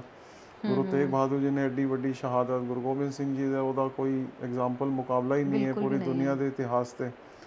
ਸੋ ਗੁਰੂ ਸਾਹਿਬ ਨੇ ਸਾਨੂੰ ਬਾਰ ਬਾਰ ਇਹੀ ਸਿਖਾਇਆ ਕਿ you are not here for your own, ਪਹਿਲੇ ਆਪਣੇ ਜੋਗੇ ਬਣ ਜਾਓ, ਫਿਰ ਤੁਸੀਂ ਅੱਗੇ ਦੇਖੋ ਕਿ ਕਿੱਥੇ ਹੈ। ਮੈਂ ਹੁਣ ਕਈ ਵਾਰ ਸੋਚਦਾ ਕਿ ਗੁਰੂ ਗੋਬਿੰਦ ਸਿੰਘ ਜੀ ਦੇ 4 बेटे ਸੀ। ਉਹ ਕਹਿੰਦੇ ਜੀ ਹਿੰਦੁਸਤਾਨ में हिंदुओं की बहू बेटियां उठा कर ले जाते थे। ਹੁਣ ਨਾ ਤੇ ਉਹਨਾਂ ਦੀ ਬਹੂ ਸੀ, ਨਾ ਕੋਈ ਬੇਟੀ ਸੀ। ਦੇ ਹੀ ਕੁਡ ਹੈਵ ਇਗਨੋਰਡ ਕਿ ਠੀਕ ਹੈ ਕਿਸੇ ਦੀ ਬਹੂ ਬੇਟੀ ਲੈ ਜਾ ਰਹੇ हैं, ले जान दो। हाँ सही But गल है, नहीं। बिल्कुल नहीं। ਸੋਕਤ ਜਾਣੇ ਪੀਰ ਪਰਾਈ, ਉਹ ਕਿਸੇ ਦੀ ਪੀਰ ਜੋ ਪਰਾਈ ਪੀਰ ਹੈ ਉਹਨੂੰ ਉਹਨਾਂ ਨੇ ਆਪਣੀ ਸਮਝਿਆ, ਫਾਈਟ ਸਟਾਰਟ ਕੀਤੀ। ਜਿੰਨਾ ਕੁ ਨੁਕਸਾਨ ਕਿਸੇ ਦਾ ਦੁਨਿਆਵੀ ਤੌਰ ਤੇ ਹੋ ਸਕਦਾ ਹੈ ਉਹਨਾਂ ਹੋਇਆ ਉਹਨਾਂ ਦਾ। ਬੱਚੇ, ਫਾਦਰ, ਮਦਰ, ਔਰ ਸਾਰਾ ਆਪ ਹੀ ਜੰਗਲਾਂ ਦੇ ਅੰਦਰ ਪੂਰਾ ਸਿੱਖ ਛੋੜ ਕੇ ਚਲੇ ਗਏ ਐਂਡ ਵਾਟ ਨਾਟ। ਲੇਕਿਨ ਬੈਠੇ हैं अपना आराम ਨਾਲ, ਸਾਰਾ ਕੁਝ ਹੈ। ਸੋ they have given us the inspiration ਕਿ ਬਈ ਲਾਈਫ ਦੇ ਅੰਦਰ ਤੁਸੀਂ ਕਿੰਨੀਆਂ ਵੀ ਮੁਸ਼ਕਿਲਾਂ ਆਉਂਦੀਆਂ ਸਾਨੂੰ ਉਹਦੇ ਮੁਕਾਬਲੇ ਦੇਖਿਆ ਜਾਏ। ਸਾਨੂੰ ਆਪਣੀ ਕਮਿਊਨਿਟੀ ਵਾਸਤੇ ਕੁਝ, ਸਿੱਖ ਕਮਿਊਨਿਟੀ ਵਾਸਤੇ ਕੁਝ ਸੋਚਣਾ ਚਾਹੀਦਾ ਹੈ, ਕੁਝ ਕਰਨਾ ਚਾਹੀਦਾ ਹੈ। ਯੈਸ, ਜ਼ਰੂਰ ਸੋਚਣਾ ਚਾਹੀਦਾ ਹੈ। ਦੇਖੋ ਮਾਨਵਤਾ ਵਾਸਤੇ ਹੀ ਸੋਚਣਾ ਚਾਹੀਦਾ ਹੈ। ਔਰ ਹੁਣ ਜਿਸ ਤਰ੍ਹਾਂ ਗੁਰੂ ਸਾਹਿਬ ਦੇ ਟਾਈਮ ਤੇ ਅਗਰ ਅਸੀਂ ਲਰਨ ਕਰਨ ਦੀ ਕੋਸ਼ਿਸ਼ ਕਰੀਏ ਤੇ ਉਹ ਹਿੰਦੂ ਸੀ, ਮੁਸਲਮਾਨ ਸੀ, ਉਹਨਾਂ ਨੇ ਕਦੀ ਫਰਕ ਨਹੀਂ ਪਾਇਆ। ਨਹੀਂ, ਕਦੇ ਵੀ ਨਹੀਂ ਕੀਤਾ। ਰਾਈਟ। ਈਵਨ ਲੋਕ ਗੁਰੂ ਗੋਬਿੰਦ ਸਿੰਘ ਜੀ ਨੂੰ ਵੀ ਉਸ ਤਰੀਕੇ ਨਾਲ ਨਹੀਂ ਸਮਝਦੇ। ਉਹ ਸੋਚਦੇ ਆ ਕਿ ਕੋਈ ਇਹਨਾਂ ਦੀ ਕੋਈ ਆਪਣੀ ਪਰਸਨਲ ਲੜਾਈ ਸੀ ਜਾਂ ਕਿਸ ਤਰ੍ਹਾਂ ਹੈ। ਕੋਈ ਪਰਸਨਲ ਲੜਾਈ ਨਹੀਂ ਸੀ। ਗੁਰੂ ਤੇਗ ਬਹਾਦਰ ਜੀ ਨੇ ਵੀ ਕਿਹਾ ਸੀ ਔਰੰਗਜ਼ੇਬ ਨੂੰ ਕਿ ਤੂੰ ਧਰਮ ਨਾ ਬਦਲ ਕਿਸੇ ਦਾ, ਜਿਹੜਾ ਕੋਈ ਆਪਣੇ ਧਰਮ ਵਿੱਚ ਹੈ ਉਹਨੂੰ ਰਹਿਣ ਦੇ। ਇਟ ਇਜ਼ ਨਾਟ ਕਿ ਤੂੰ ਉਹ ਵਾਲਾ ਮਾੜਾ ਹੈ ਉਹ ਵਾਲਾ ਚੰਗਾ ਹੈ। ਸਿਮਿਲਰਲੀ ਅਸੀਂ ਵੀ ਹੁਣ ਹਿੰਦੁਸਤਾਨ ਵਿੱਚ ਰਹਿੰਦੇ ਹਾਂ, ਇੱਥੇ ਇੰਨੇ ਧਰਮਾਂ ਦੇ ਲੋਕ ਹੈ ਸਾਰੇ ਪਾਸੇ। ਵੀ ਸ਼ੁੱਡ ਰੈਸੀਪਰੋਕੇਟ, ਜਿੰਨਾ ਵੀ ਵਾਹਿਗੁਰੂ ਸਾਨੂੰ ਹਿੰਮਤ ਦੇ। ਔਰ ਫਿਰ ਥੋੜ੍ਹਾ ਜਿਹਾ ਹਰ ਬੰਦੇ ਦੇ ਅੰਦਰ ਹੀ ਆਪਣੀ ਕਮਿਊਨਿਟੀ ਦੇ ਪ੍ਰਤੀ ਹੁੰਦਾ ਹੈ। We being Sikh, born and brought up in a Sikh family, ਸਾਨੂੰ ਹੁੰਦਾ ਹੈ ਕਿ ਅਸੀਂ ਕਰੀਏ। ਬਟ ਅਸੀਂ ਸ਼ੁਰੂ ਤੋਂ ਬਚਪਨ ਤੋਂ ਹੀ ਰਹੇ ਨਾਲ। ਬੰਗਾਲੀ ਫੈਮਿਲੀ ਰਹਿੰਦੀ ਹੈ, ਇੱਧਰ ਹਿੰਦੂ ਪਰਿਵਾਰ ਰਹਿੰਦਾ ਹੈ, ਉੱਧਰ ਸ਼ਰਮਾ ਜੀ ਰਹਿੰਦੇ, ਉੱਧਰ ਵਰਮਾ ਜੀ ਰਹਿੰਦੇ ਹੈ। ਸਾਰਿਆਂ ਨਾਲ ਹੀ ਇਕੱਠੇ ਵੱਡੇ ਹੋਏ, ਸਾਰਾ ਕੁਝ ਦੇਖਿਆ। ਦਿਲ ਤੇ ਕਰਦਾ ਹੈ ਜਿਹਦਾ ਵੀ ਕੋਈ ਕਰ ਸਕਦੇ ਆ ਹੈਲਪ ਜਾਂ ਕਿਸ ਤਰ੍ਹਾਂ ਕਰੀਏ। ਬਟ ਹਾਂ, ਸਿੱਖਾਂ ਦੀ ਥੋੜ੍ਹਾ ਜਿਹਾ ਹੋਰ, I don't know how to say this, but ਥੋੜ੍ਹਾ ਜਿਹਾ ਐਕਸਟਰਾ ਸੌਫਟ ਕਾਰਨਰ ਆ ਜਾਂਦਾ ਕਈ ਵਾਰੀ ਕਿਸੇ ਨੂੰ ਦੇਖਦੇ ਹਾਂ, ਮਿਲਦੇ ਹਾਂ। ਸੋ ਜਿੰਨੀ ਵਾਹਿਗੁਰੂ ਹਿੰਮਤ ਦਿੰਦਾ ਕਰਦੇ ਹਾਂ, ਕਰਨੀ ਚਾਹੀਦੀ ਹੈ, ਸਭ ਨੂੰ ਕਰਨੀ ਚਾਹੀਦੀ ਹੈ। ਓਕੇ। ਕੋਈ ਵੀ ਅੱਜ ਕੱਲ੍ਹ ਆਪਾਂ ਜੋ ਅੱਜ ਦੀ ਯੂਥ ਹੈਗੀ ਹੈ, ਕੋਈ ਵੀ ਕੰਮ ਸ਼ੁਰੂ ਕਰਦੇ ਹਾਂ ਤਾਂ ਅਕਸਰ ਐਵੇਂ ਹੁੰਦਾ ਹੈ, ਜਿਵੇਂ ਤੁਸੀਂ ਕਿਹਾ ਚੈਲੰਜਸ ਔਰ failures are the part of the journey for everyone. ਸਭ ਦੀ ਲਾਈਫ 'ਚ ਐਵੇਂ ਹੁੰਦਾ ਜ਼ਰੂਰ। ਮੇਰੇ ਖਿਆਲ 'ਚ ਸ਼ਾਇਦ ਤੁਹਾਨੂੰ ਸਟਰੋਂਗ ਬਣਾਉਣ ਵਾਸਤੇ ਵੀ ਇਹਨਾਂ ਦੀ ਜ਼ਰੂਰਤ ਵੀ ਪੈਂਦੀ ਹੈ। ਜਲਦੀ ਹਾਰ ਜਾਂਦੇ ਆ, ਰਸਤਾ ਮਤਲਬ ਬਦਲ ਲੈਂਦੇ ਆ, ਜਾਂ ਫਿਰ ਬੰਦ ਕਰ ਦਿੰਦੇ ਆ ਆਪਣਾ ਕੰਮ, ਕੁਝ ਹੋਰ ਟਰਾਈ ਕਰਦੇ ਆ। ਉਹਨਾਂ ਵਾਸਤੇ ਤੁਸੀਂ ਕੁਝ ਕਹਿਣਾ ਚਾਹੋਗੇ ਆਪਣੀ ਐਕਸਪੀਰੀਅੰਸ ਦੇ ਹਿਸਾਬ ਤੇ? ਦੇਖੋ ਗੱਲ ਘੁੰਮ ਫਿਰ ਕੇ ਨਾ ਉਧਰ ਹੀ ਆਏਗੀ ਹਮੇਸ਼ਾ। ਉਹ ਕਹਿੰਦੇ ਨੇ ਜਿਹੜੀ ਪੇੜ ਦੇ ਨਾਲ ਲੱਗੀ ਹੈ ਨਾ, ਉਹ ਹੈ ਟਾਹਣੀ। ਟਾਹਣੀ ਦੇ ਉੱਪਰ ਫਲ ਵੀ ਲੱਗਣਗੇ, ਫੁੱਲ ਵੀ ਲੱਗਣਗੇ, ਬਿਕੋਜ਼ ਉਹਨੂੰ ਪੇੜ ਤੋਂ ਜਿਹੜਾ ਸਾਰਾ ਪਾਣੀ ਔਰ ਸੂਰਜ ਦੀ ਰੋਸ਼ਨੀ ਆ ਰਹੀ ਹੈ। ਸੋ ਇਹੀ ਹੈ ਦੁਨੀਆ ਦਾ ਮਕੈਨਿਜ਼ਮ। ਔਰ ਪੇੜ ਤੋਂ ਜਿਹੜੀ ਟੁੱਟ ਜਾਂਦੀ ਹੈ ਉਹਨੂੰ ਕਹਿੰਦੇ ਸੋਟੀ। ਸੋਟੀ ਫਿਰ ਉਹ ਬੱਚੇ ਛੋਟੇ ਇਸ ਤਰ੍ਹਾਂ ਟਾਇਰ ਚਲਾਉਂਦੇ ਉਹਦੇ ਨਾਲ ਜੀ, ਔਰ ਉਹਨੂੰ ਐਵੇਂ ਸੁੱਟ ਦਿੰਦੇ ਆ, ਉੱਥੇ ਘੁੰਮਦੇ। ਜੇ ਜੁੜੇ ਰਹੋਗੇ ਆਪਣੇ ਸੈਂਟਰ ਨਾਲ, ਗੁਰਬਾਣੀ ਨਾਲ, ਆਪਣੇ ਗੁਰੂ ਨਾਲ, ਫਿਰ ਚੀਜ਼ਾਂ ਆਉਣਗੀਆਂ, ਨਿਕਲ ਜਾਣਗੀਆਂ। ਯਾਨੀ ਕਿਹਾ ਜਾ ਸਕਦਾ ਹੈ ਕਿ ਸਰਦਾਰ ਗੁਰਵਿੰਦਰ ਸਿੰਘ ਜੀ ਦੀ ਲਾਈਫ ਦੀ ਸਟਰੈਂਥ ਗੁਰਬਾਣੀ ਹੈ। ਹਾਂਜੀ, 1 to 100। ਯੈਸ, ਬਿਲਕੁਲ ਬਿਲਕੁਲ ਉਹੀ। ਉਹ ਕੋਈ ਖਾਸ ਗੁਰਬਾਣੀ ਦੇ ਕੋਈ ਸ਼ਬਦ ਜੋ ਤੁਸੀਂ ਸਾਡੇ ਨਾਲ ਸ਼ੇਅਰ ਕਰਨਾ ਚਾਹੋ? ਔਖੀ ਘੜੀ ਨਾ ਦੇਖਣ ਦੇਈ, ਕਦੀ ਔਖੀ ਘੜੀ ਦੇਖਣ ਨਹੀਂ ਦਿੰਦਾ, ਆਪਣਾ ਬਿਰਤ ਸੰਭਾਲੇ, ਉਹਦਾ ਸੁਭਾਅ ਵੀ ਇਸ ਤਰ੍ਹਾਂ ਦਾ ਹੈ। ਮੰਤਰਾ ਫॉर सक्सेस ਮੰਨ ਕੇ ਚੱਲੀਏ ਬਿਲਕੁਲ ਬਿਲकुल। हाथ दे राखे अपने को, फिर हाथ दे के रखता है। सांस सांस प्रतिपाले, एवरी सेकंड प्रतिपालना करता है ਤੁਹਾਡੀ। ਪ੍ਰਭ ਸਿਓ ਲਾਗ ਰਹੇ ਹੋ ਮੇਰਾ ਚੀਤ। ਮੇਰਾ ਜਿਹੜਾ ਚਿੱਤ ਹੈ ਨਾ ਉਹ ਵਾਹਿਗੁਰੂ ਨਾਲ ਲੱਗ ਰਿਹਾ ਹੈ। ਆਦਿ ਅੰਤ ਪ੍ਰਭ ਸਦਾ ਸਹਾਈ, ਤਨ ਹਮਾਰਾ ਮੀਤ। ਮੇਰੇ ਫਰੈਂਡ ਵਰਗਾ ਫਰੈਂਡ ਹੀ ਨਹੀਂ ਹੈ ਕੋਈ। ਤਨ ਹਮਾਰਾ ਮੀਤ, ਮੇਰਾ ਮੀਤ ਜੋ ਹੈ ਨਾ, ਮੇਰਾ ਫਰੈਂਡ ਹੈ, ਉਹ ਬੜਾ ਹੀ ਵਧੀਆ ਹੈ। ਲੇਕਿਨ ਤੁਹਾਡੀ ਜ਼ਿੰਮੇਵਾਰੀ ਹੈ। ਪ੍ਰਭ ਸਿਓ ਲਾਗ ਰਹੇ ਹੋ ਮੇਰਾ ਚੀਤ, ਇਹ ਤੁਹਾਡੀ ਜ਼ਿੰਮੇਵਾਰੀ ਹੈ। ਫਿਰ ਉਹਦੀ ਜ਼ਿੰਮੇਵਾਰੀ ਹੈ ਆਦ ਅੰਤ ਪ੍ਰਭ ਸਦਾ ਸਹਾਈ, ਤਨ ਹਮਾਰਾ ਮੀਤ। ਫਿਰ ਕਹਿੰਦੇ ਨੇ ਮਨ ਬਿਲਾਸ ਪਏ ਸਾਹਿਬ ਕੇ, ਅਚਰਜ ਦੇਖ ਵਡਾਈ। ਮੈਂ ਇੰਨਾ ਅਚਰਜ ਹੀ ਚਲਾ ਜਾਂਦਾ ਉਹਦੀ ਵਡਿਆਈਆਂ ਦੇਖ ਦੇ ਕੇ ਕਿ ਮੈਂ ਤੇ ਬਸ ਬੈਠ ਕੇ ਥੋੜਾ ਵਾਹਿਗੁਰੂ ਵਾਹਿਗੁਰੂ ਕਰਦਾ। ਕਿੱਡੀ ਵੱਡੀ ਅੱਗੋਂ ਬਖਸ਼ਿਸ਼ਾਂ ਕਰੀ ਜਾਂਦਾ ਹੈ। ਹਰ ਸਿਮਰ ਸਿਮਰ ਆਨੰਦ ਕਰ ਨਾਨਕ, ਪ੍ਰਭ ਪੂਰਨ ਪੈਜ ਰਖਾਈ। ਹਰੀ ਸਿਮਰ ਸਿਮਰ, ਬਾਰ-ਬਾਰ ਕਹਿੰਦੇ ਹਰੀ ਦਾ ਸਿਮਰਨ ਕਰਨਾ। ਸਿਮਰਨ ਇਜ਼ ਦਾ ਸੈਂਟਰਲ ਆਈਡੀਆ। ਸਿਮਰੋ ਸਿਮਰ ਸਿਮਰ ਸੁਖ ਪਾਵੋ, ਸੁਖਮਨੀ ਸਾਹਿਬ। ਸੋ 3 ਵਾਰੀ ਬੋਲਿਆ, ਸਿਮਰੋ, ਸਿਮਰ, ਸਿਮਰ, ਬਾਰ-ਬਾਰ ਗੁਰਬਾਣੀ ਇੱਕੋ ਚੀਜ਼ ਦੀ ਪ੍ਰੇਰਣਾ ਕਰਦੀ ਹੈ, ਸਿਮਰਨ ਸਿਮਰਨ ਸਿਮਰਨ। ਸੋ ਗੁਰਬਾਣੀ ਨਾਲ ਜੁੜੋ, ਗੁਰਬਾਣੀ ਨਾਲ ਫਿਰ ਉਹਨੂੰ ਪੜ੍ਹ ਕੇ ਉਹਦੇ ਅਰਥ ਨੂੰ ਸਮਝ ਕੇ ਉਹਨੂੰ ਜੀਵਨ ਵਿੱਚ ਲਿਆਉਣ ਦੀ ਕੋਸ਼ਿਸ਼ ਕਰੋ। ਜਦੋਂ ਲਾਈਫ ਹੀ ਤੁਹਾਡੇ ਸਾਹਮਣੇ ਦੋ ਰਸਤੇ ਆਣ, ਇੱਕ ਰਸਤਾ ਤੁਹਾਡਾ ਮਨ ਲੈ ਜਾ ਰਿਹਾ, ਇੱਕ ਰਸਤਾ ਗੁਰਬਾਣੀ ਲੈ ਜਾ ਰਹੀ ਹੈ, ਤੇ ਬੜਾ ਗੁਰਬਾਣੀ important ਵਾਲੇ ਹੈ। ਨੂੰ ਚੂਜ਼ ਕਰੋ। ਓਕੇ, ਇੱਥੇ ਹਿੰਮਤ ਕਰੋ, ਇਹਨੂੰ ਕਹਿੰਦੇ ਨੇ ਸੰਯਮ। ਸੰਯਮ is choosing the right path. ਉਹ ਔਖਾ ਵੀ ਹੋ ਸਕਦਾ ਹੈ, ਉਹ ਮੁਸ਼ਕਿਲ ਵੀ ਹੋ ਸਕਦਾ ਹੈ, ਬਟ ਤੁਹਾਨੂੰ ਉਧਰ ਉਹੀ ਚੁਣਨਾ ਪਏਗਾ। ਫਿਰ ਇੰਨੀ ਹਿੰਮਤ ਰੱਖੋਗੇ ਤੇ ਫਿਰ ਉਹ ਵਾਹਿਗੁਰੂ ਤੁਹਾਨੂੰ ਫਿਰ ਨਿਕਾਲੇਗਾ ਸਾਰੀ ਚੀਜ਼ਾਂ ਤੋਂ। ਅਸੀਂ ਹਮੇਸ਼ਾ ਮਨ ਦੇ ਪਿੱਛੇ ਚੱਲਦੇ ਰਹਿੰਦੇ ਹਾਂ। ਮਨ ਹੀ ਹੈ ਸਭ ਤੋਂ ਵੱਡਾ ਦੁਸ਼ਮਣ ਇਨਸਾਨ ਦਾ। ਮਨ ਖੁਟਹਰ ਤੇਰਾ ਨਹੀਂ ਵਿਸਾਸ। ਖੋਤਾ ਹੈ, ਗੁਰਬਾਣੀ ਬਾਰ-ਬਾਰ ਯਾਦ ਕਰਾਉਂਦੇ ਨੇ ਕਿ ਖੋਤਾ ਕੀ ਹੁੰਦਾ ਨਾ, ਕਦੀ ਲੈਫਟ ਜਾਏਗਾ, ਕਦੀ ਰਾਈਟ ਜਾਏਗਾ, ਕਦੀ ਉਹ ਸਿੱਧਾ ਚੱਲਦਾ ਹੀ ਨਹੀਂ ਟਰੈਕ ਤੇ। ਓਕੇ। ਤੇ ਤੁਸੀਂ ਇੰਜੋਏ ਕਰਨ ਵਾਸਤੇ ਕੀ ਕਰਦੇ ਹੋ? ਤੁਹਾਡਾ ਇੰਜੋਏ ਕਰਨ ਦਾ ਕੀ ਤਰੀਕਾ ਹੈ? ਮੇਰਾ ਇੰਜੋਏ ਕਰਨ ਦਾ ਤਰੀਕਾ ਹੈ laughter and food with good friends. ਵਧੀਆ ਦੋਸਤ ਜਿਹੜੇ ਹੈ, ਜਿਨ੍ਹਾਂ ਨਾਲ ਮਨ ਜੁੜਦਾ ਹੈ, ਉਹਨਾਂ ਦੇ ਨਾਲ ਵਧੀਆ ਖਾਣਾ ਔਰ ਫਿਰ ਖੂਬ ਜੋਕਸ ਕਰਨਾ, ਹੱਸਣਾ ਜ਼ੋਰ-ਜ਼ੋਰ ਦੀ। That's my hobby, ultimate luxury. Travel ਕਰਨਾ ਅੱਛਾ ਲੱਗਦਾ ਹੈ। ਓਕੇ। ਸੋ ਕਦੀ 2-3 ਮਹੀਨੇ 'ਚ ਨਿਕਲ ਗਏ ਇੱਧਰ ਕਿਧਰੇ ਵੀ, ਥੋੜ੍ਹਾ ਜਿਹਾ ਪਹਾੜਾਂ 'ਚ ਚਲੇ ਗਏ, ਥੋੜ੍ਹਾ ਪਾਣੀ ਵੱਲ ਚਲੇ ਗਏ, ਜਿਸ ਤਰ੍ਹਾਂ ਦਾ ਮੂਡ ਹੈ, ਜਿਸ ਤਰ੍ਹਾਂ ਦਾ ਵਾਹਿਗੁਰੂ ਹਿੰਮਤ ਦੇ। ਜੋਕਸ ਕਰ ਲੈਣਾ ਮੈਂ 700-800 ਹਜ਼ਾਰ ਇੱਕ ਟਾਈਮ ਤੇ ਬਿਨਾਂ ਮੋਬਾਈਲ ਦੇ। ਅੱਛਾ ਜੀ। ਚਲੋ ਇੱਕ ਜੋ ਸਾਡੇ ਨਾਲ ਸ਼ੇਅਰ ਕਰੋ, ਸਾਨੂੰ ਵੀ ਸੁਣਾਓ ਜੋ ਵਧੀਆ ਜਿਹਾ ਇੱਕ। ਜੋਕ ਵੀ ਪਾ ਦੋਗੇ ਇਹਦੇ ਵਿੱਚ? ਹਾਂ, ਕਿਉਂ? ਮੇਰਾ ਬੇਟਾ 5-6 ਸਾਲ ਦਾ ਹੋਇਆ ਤੇ ਅਸੀਂ ਉਹਨੂੰ ਕਿਹਾ, ਬੇਟਾ ਦੇਖ ਤੂੰ ਐਸੀ ਫੈਮਿਲੀ ਪੈਦਾ ਹੋਇਆ ਜਿੱਥੇ ਸਾਰੇ ਜੋਕ ਕਰਦੇ ਸੀ। ਮੇਰਾ ਦਾਦਾ ਵੀ ਜੋਕ ਕਰਦਾ ਸੀ, ਮੇਰਾ ਫਾਦਰ ਵੀ ਕਰਦਾ ਸੀ, ਮੈਂ ਵੀ ਕਰਦਾ ਨਾ। ਉਹ ਪਰੰਪਰਾ ਤੈਨੂੰ ਅੱਗੇ ਫੜਾਣੀ ਹੈ। ਛੋਟਾ ਜਿਹਾ ਬੱਚਾ 5-6 ਸਾਲ ਦਾ। ਤੇ ਅਸੀਂ ਉਹਨੂੰ ਪਹਿਲਾ ਜੋਕ ਸਿਖਾਇਆ। ਉਹਨੂੰ ਵਿਚਾਰੇ ਨੂੰ ਸਮਝ ਵੀ ਨਹੀਂ ਆਉਂਦਾ ਸੀ ਕਿ ਇਹਦੇ 'ਚ ਹੱਸਣ ਦੀ ਕੀ ਗੱਲ ਹੈ। ਕਹਿੰਦਾ ਸੀ, ਪਾਪਾ ਮੈਂ ਇਹ ਸੁਣਾਤਾ ਹੂੰ, ਤੂੰ ਹੱਸਤੇ क्यों है लोग। ਸੋ ਜੋਕ ਇਸ ਤਰ੍ਹਾਂ ਸੀ ਕਿ ਇੱਕ ਫਰੈਂਡ ਗਿਆ ਆਪਣੇ ਦੂਜੇ ਫਰੈਂਡ ਕੋਲ, ਉਹਨੂੰ ਕਹਿੰਦਾ, ਯਾਰ मेरे को अपनी वाइफ से बड़ा डर लगता है। कहता कुछ नहीं, डरने की ज़रूरत नहीं है, तू बस उसको डांट दिया कर जब वो कोई ऐसी वैसी बात करे। तो घर जाके अपनी वाइफ को कहता आज से घर के सारे काम तू ही करेगी, कपड़े तू धोएगी, सारी सब्जी तू लेके आएगी, बच्चों को स्कूल तू छोड़ के आएगी, और सफाइयाँ भी तू ही करेगी घर की सारी। सुन रही है कि नहीं सुन रही? वो कहती सुन रही हूँ, पहले पलंग के नीचे से तो निकलो। So this was the first बहुत joke we बढ़िया। taught our son, and ਉਹ ਸੁਣਾਉਂਦਾ ਸੀ ਅੱਗੇ ਫਿਰ ਕਿਸੇ ਨੂੰ ਯਾਦ ਕਰ ਕਰਕੇ। ਸੋ ਇਹ ਵੀ ਤੁਹਾਨੂੰ ਬੇਸਿਕ ਜਿਹਾ ਸੁਣਾਤਾ ਹੈ। ਹਾਂ, ਨਹੀਂ ਫਿਰ ਇੰਟਰਵਿਊ ਤੋਂ ਬਗੈਰ ਕਦੀ ਮਿਲੋਗੇ ਤੇ ਤੁਹਾਨੂੰ 500-400 ਹੋਰ ਸੁਣਾ ਦਾਂਗੇ। 500-400 Yes, I can ਪੱਕਾ। go on telling jokes for 2 days. Wow. ਅੱਛਾ, ਫਿਊਚਰ ਚ ਕੁਝ ਫਿਊਚਰ ਬਾਰੇ ਕੀ ਸੋਚਿਆ? ਫਿਊਚਰ ਗੋਲ ਕੁਝ ਜਿਵੇਂ ਕਹਿੰਦਾ ਅੱਜ ਤੋਂ 5 ਸਾਲ ਬਾਅਦ ਮੈਂ ਇੱਥੇ ਪਹੁੰਚਣਾ ਚਾਹੁੰਦਾ, ਜਾਂ ਅੱਜ ਤੋਂ 10 ਸਾਲ ਬਾਅਦ ਮੈਂ ਇੱਥੇ ਪਹੁੰਚਣਾ ਚਾਹੁੰਦਾ। ਇਹ ਜਿਹੜੀ ਹੁਣ ਮੈਂ 3 ਕੰਪਨੀਆਂ ਬਣਾਈਆਂ ਨੇ ਨਾ, 4 ਫੂਡ ਵਾਲੀ ਵੀ ਹੈ। ਹਾਂਜੀ।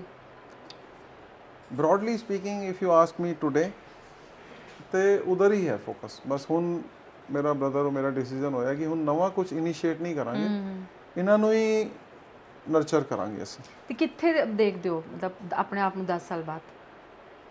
ਪਤਾ ਨਹੀਂ, ਵਾਹਿਗੁਰੂ ਨੂੰ ਪਤਾ। ਮੈਂ ਬਹੁਤ ਦੂਰ ਤੱਕ ਦੇਖ ਨਹੀਂ ਪਾਉਂਦਾ, ਨਾ ਹੀ ਦੇਖਣਾ ਚਾਹੁੰਦਾ, ਕਿਉਂਕਿ ਲਾਈਫ ਇਜ਼ ਅਨਸਰਟਨ। ਸੋ ਮੋਟਾ ਇਹ ਹੈ ਕਿ ਵੀ ਇਹਨਾਂ ਨੂੰ ਹੀ ਅਸੀਂ ਸੀਂਚਦੇ ਚਲੇ ਜਾਵਾਂਗੇ, ਇਹਨਾਂ ਨੂੰ ਹੀ ਨਰਚਰ ਕਰਾਂਗੇ। ਲਾਈਫ ਸਟਾਈਲ ਦੇ ਅੰਦਰ ਵੀ ਨਵੇਂ ਪ੍ਰੋਡਕਟ ਅਸੀਂ ਬਾਹਰੋਂ ਲਿਆਉਂਦੇ ਹਾਂ, IT ਦੇ ਅੰਦਰ ਨਵੀਂ ਸਰਵਿਸਿਜ਼ ਜੋੜਦੇ ਹਾਂ, ਐਵੀਏਸ਼ਨ ਦੇ ਅੰਦਰ ਮੈਂ ਤੁਹਾਨੂੰ ਦੱਸਿਆ ਇੱਕ ਛੋਟੀ ਜਿਹੀ ਡਿਵੈਲਪਮੈਂਟ ਹੈ, ਉਹਦੇ ਅੰਦਰ ਦੇਖਨੇ ਆ ਜੀ। ਸੋ ਥੋੜਾ ਜਿਹਾ ਅਸੀਂ ਆਪਣੀ ਤਰਫੋਂ ਕੋਈ ਕਰਦੇ ਆ ਕੰਮ, ਥੋੜਾ ਵਾਹਿਗੁਰੂ ਤੇ ਛੱਡਦੇ ਆ, ਉਹ ਰਸਤੇ ਦਿਖਾਉਂਦਾ ਅੱਗੇ, ਫਿਰ ਕੋਈ ਨਾ ਕੋਈ ਦੇਖਨੇ ਆ। ਇਹ ਗਲੋਬਲ ਕਨੈਕਟਸ ਵਾਲਾ ਹੈ। ਸੋ ਜਿੱਧਰੋਂ ਥੋੜੀ ਜਿਹੀ ਜ਼ਿਆਦਾ ਰੋਸ਼ਨੀ ਆਏਗੀ ਉਧਰ ਜ਼ਿਆਦਾ એનર્ਜੀ ਲਗਾ ਕੇ, ਔਰ ਇਹ ਤਿੰਨੋਂ ਚਾਰਾਂ ਨੂੰ ਅਸੀਂ ਬਰਾਬਰ ਚਲਾਉਂਦੇ ਰਹਾਂਗੇ। ਇਸ ਤਰ੍ਹਾਂ ਦਾ ਹੀ ਪਲਾਨ ਕੀਤਾ। ਹੋਰ ਸ਼ਾਇਦ ਨਵਾਂ ਕੁਝ ਇਨੀਸ਼ੀਏਟ ਨਹੀਂ ਕਰਾਂਗੇ, ਅੱਜ ਤੱਕ ਦੀ ਤੇ ਇਹੀ ਪਲੈਨਿੰਗ ਹੈ। ਚਲੋ, ਬਾਕੀ ਕੁਝ ਵੀ ਬਦਲਨੇ ਵਾਸਤੇ ਕੁਝ ਵੀ ਹੋ ਸਕਦਾ ਹੈ। ਤੇ ਮੈਂ ਵੈਸੇ ਨਾ ਇਹ ਪੁੱਛਣਾ ਚਾਹ ਰਹੀ ਸੀ, ਗੁਰਵਿੰਦਰ ਜੀ ਦਾ ਸਕਸੈਸ ਮੰਤਰਾ ਕੀ ਹੈ? ਪਰ ਮੈਨੂੰ ਲੱਗਦਾ ਮੈਨੂੰ ਉਹਦਾ ਜਵਾਬ ਮਿਲ ਗਿਆ ਕਿ ਗੁਰਵਿੰਦਰ ਜੀ ਦਾ ਸਕਸੈਸ ਮੰਤਰਾ ਇੱਕੋ ਹੀ ਹੈ, ਵਾਹਿਗੁਰੂ। ਸਹੀ ਹੈ ਮੈਂ? ਬਿਲਕੁਲ ਠੀਕ ਹੈ, ਸਭ ਦਾ ਹੀ ਹੈ। ਕੋਈ ਕਹਿੰਦਾ ਕੋਈ ਹੋਰ ਹੈ ਤੇ ਉਹ ਗਲਤ ਕਹਿ ਰਿਹਾ ਹੈ। ਇੱਕੋ ਹੀ ਸੋਰਸ ਹੈ, ਸਭ ਦਾ ਇੱਕੋ ਸੋਰਸ ਹੈ, ਉਧਰੋਂ ਹੀ ਆਉਂਦਾ। ਤੇ ਕਿਵੇਂ ਫੋਲੋ ਕਰਨਾ ਚਾਹੀਦਾ ਹੈ? ਸਾਨੂੰ ਦੱਸ ਦਿਓ ਜਰਾ, ਬਹੁਤ ਸਾਰੇ ਲੋਕਾਂ ਨੂੰ ਜ਼ਰੂਰਤ ਹੈ, ਮੈਨੂੰ ਵੀ। ਲੌਂਗ ਹੈ ਦਾ ਆਪਣੀ ਜਰਨੀ ਹੈ ਸਾਰੀ। ਜਿੱਥੇ ਵੀ ਤੁਸੀਂ ਹੋ ਅੱਜ, ਬਸ ਗੁਰਬਾਣੀ ਨਾਲ ਜੁੜੋ, ਬਾਰ-ਬਾਰ ਇੱਕੋ ਹੀ ਗੱਲ ਹੈ। ਸਭ ਨੂੰ ਆਪਣਾ ਆਪਣਾ ਦੇਖਣਾ ਪਏਗਾ ਕਿ ਕਿਹੜਾ ਫਾਰਮੂਲਾ ਤੁਹਾਨੂੰ ਸੂਟ ਕਰਦਾ ਹੈ, ਅਲੱਗ-ਅਲੱਗ ਬੀਇੰਗ ਦੇ ਹਿਸਾਬ ਨਾਲ। ਫੋਰ ਐਗਜ਼ਾਮਪਲ ਤੁਸੀਂ ਬੰਗਲਾ ਸਾਹਿਬ ਗੁਰਦੁਆਰੇ ਚਲੇ ਜਾਓ, ਹੁਣ ਕੋਈ ਆਦਮੀ ਜੋੜਿਆਂ ਦੀ ਸੇਵਾ ਕਰਦਾ 1 ਘੰਟਾ, ਜੀ ਉਹਦੇ ਅੰਦਰ ਹੀ ਉਹਨੂੰ ਇੰਨਾ ਮਜ਼ਾ ਆਉਂਦਾ ਹੈ, ਇੰਨੀ ਖੁਸ਼ੀ ਮਿਲਦੀ ਹੈ। ਕੋਈ ਲੰਗਰ ਦੀ ਸੇਵਾ ਤੇ ਮਿਲਦੀ ਹੈ, ਕੋਈ ਅੰਮ੍ਰਿਤ ਦੀ ਸੇਵਾ ਕਰ ਲੈਂਦਾ, ਕੋਈ ਕਹਿੰਦਾ ਕਿ ਜਿੰਨੀ ਮੈਨੂੰ ਆਪਣੇ ਫਾਦਰ ਮਦਰ ਦੀ ਸੇਵਾ ਕਰਕੇ ਹੀ ਗੁਰਦੁਆਰੇ ਜਾਣ ਦੇ ਬਰਾਬਰ ਮਿਲ ਜਾਂਦਾ ਹੈ, ਕੋਈ NGO ਚਲਾ ਰਿਹਾ ਹੈ, ਕੋਈ ਸੋ ਬੇਸਿਕਲੀ ਤੁਸੀਂ ਕਿਸੇ ਵੀ ਤਰੀਕੇ ਨਾਲ ਗੁਰਬਾਣੀ ਨਾਲ ਜੁੜੋ।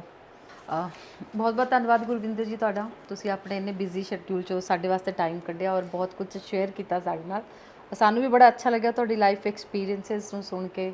ਉਹ ਮੈਨੂੰ ਲੱਗਦਾ ਹੈ ਜੋ ਹੋਰ ਵੀ ਬਹੁਤ ਸਾਰੇ ਲੋਕ ਸੁਣਨਗੇ ਬਹੁਤ ਕੁਝ ਸਿੱਖਣਗੇ ਤੁਹਾਡੀ ਲਾਈਫ ਜਰਨੀ ਤੋਂ। ਬਹੁਤ ਬਹੁਤ ਧੰਨਵਾਦ ਤੁਹਾਡਾ। ਸਤਿ ਸ਼੍ਰੀ ਅਕਾਲ। ਠੀਕ ਹੈ, ਸਤਿ ਸ਼੍ਰੀ ਅਕਾਲ, ਥੈਂਕ ਯੂ। ਮਾਈ ਬੈਸਟ ਵਿਸ਼ੇਸ ਟੂ ਗਲੋਬਲ ਮਿਡਾਸ ਫਾਊਂਡੇਸ਼ਨ, ਸਰਦਾਰ ਇੰਦਰਪ੍ਰੀਤ ਸਿੰਘ ਜੀ ਔਰ ਉਹਨਾਂ ਦੀ team, thank you very much. ਤੁਸੀਂ ਆਏ ਹੋ, ਬਹੁਤ ਹੀ ਅੱਛਾ ਉਪਰਾਲਾ ਹੈ ਤੁਹਾਡਾ, ਜਿਹੜਾ ਮੈਂ ਤੁਹਾਡੇ ਕੋਲੋਂ ਸਮਝ ਰਿਹਾ ਸਾਰਾ ਤੁਸੀਂ ਕਰ ਰਹੇ ਹੋ, ਬੱਚਿਆਂ ਵਾਲਾ ਕੀਰਤਨ ਦਾ programme. So I wish you all the best. And rather ਮੇਰੀ ਤਰਫੋਂ ਇੱਕ ਛੋਟਾ ਜਿਹਾ ਕਮਿਟਮੈਂਟ ਵੀ ਹੈ ਕਿ ਮੈਂ I will also try and add value ਜਿੱਥੇ ਵੀ ਮੈਂ ਕਰ ਸਕਾਂਗਾ। ਮੈਂ ਹੁਣੇ ਸਮਝ ਲੈਣਾ ਸਾਰੀ ਗੱਲ, ਸੋ ਵਿਲ ਬੀ ਇਨ ਟੱਚ। ਜਿੱਥੇ ਵੀ ਹੋਏਗਾ ਅਸੀਂ ਕਿਸੇ ਵੀ ਤਰੀਕੇ ਦਾ ਕੋਈ ਅਗਰ ਵੈਲਿਊ ਐਡ ਕਰ ਸਕਦੇ ਹਾਂ ਤੇ ਅਸੀਂ ਕਰਾਂਗੇ।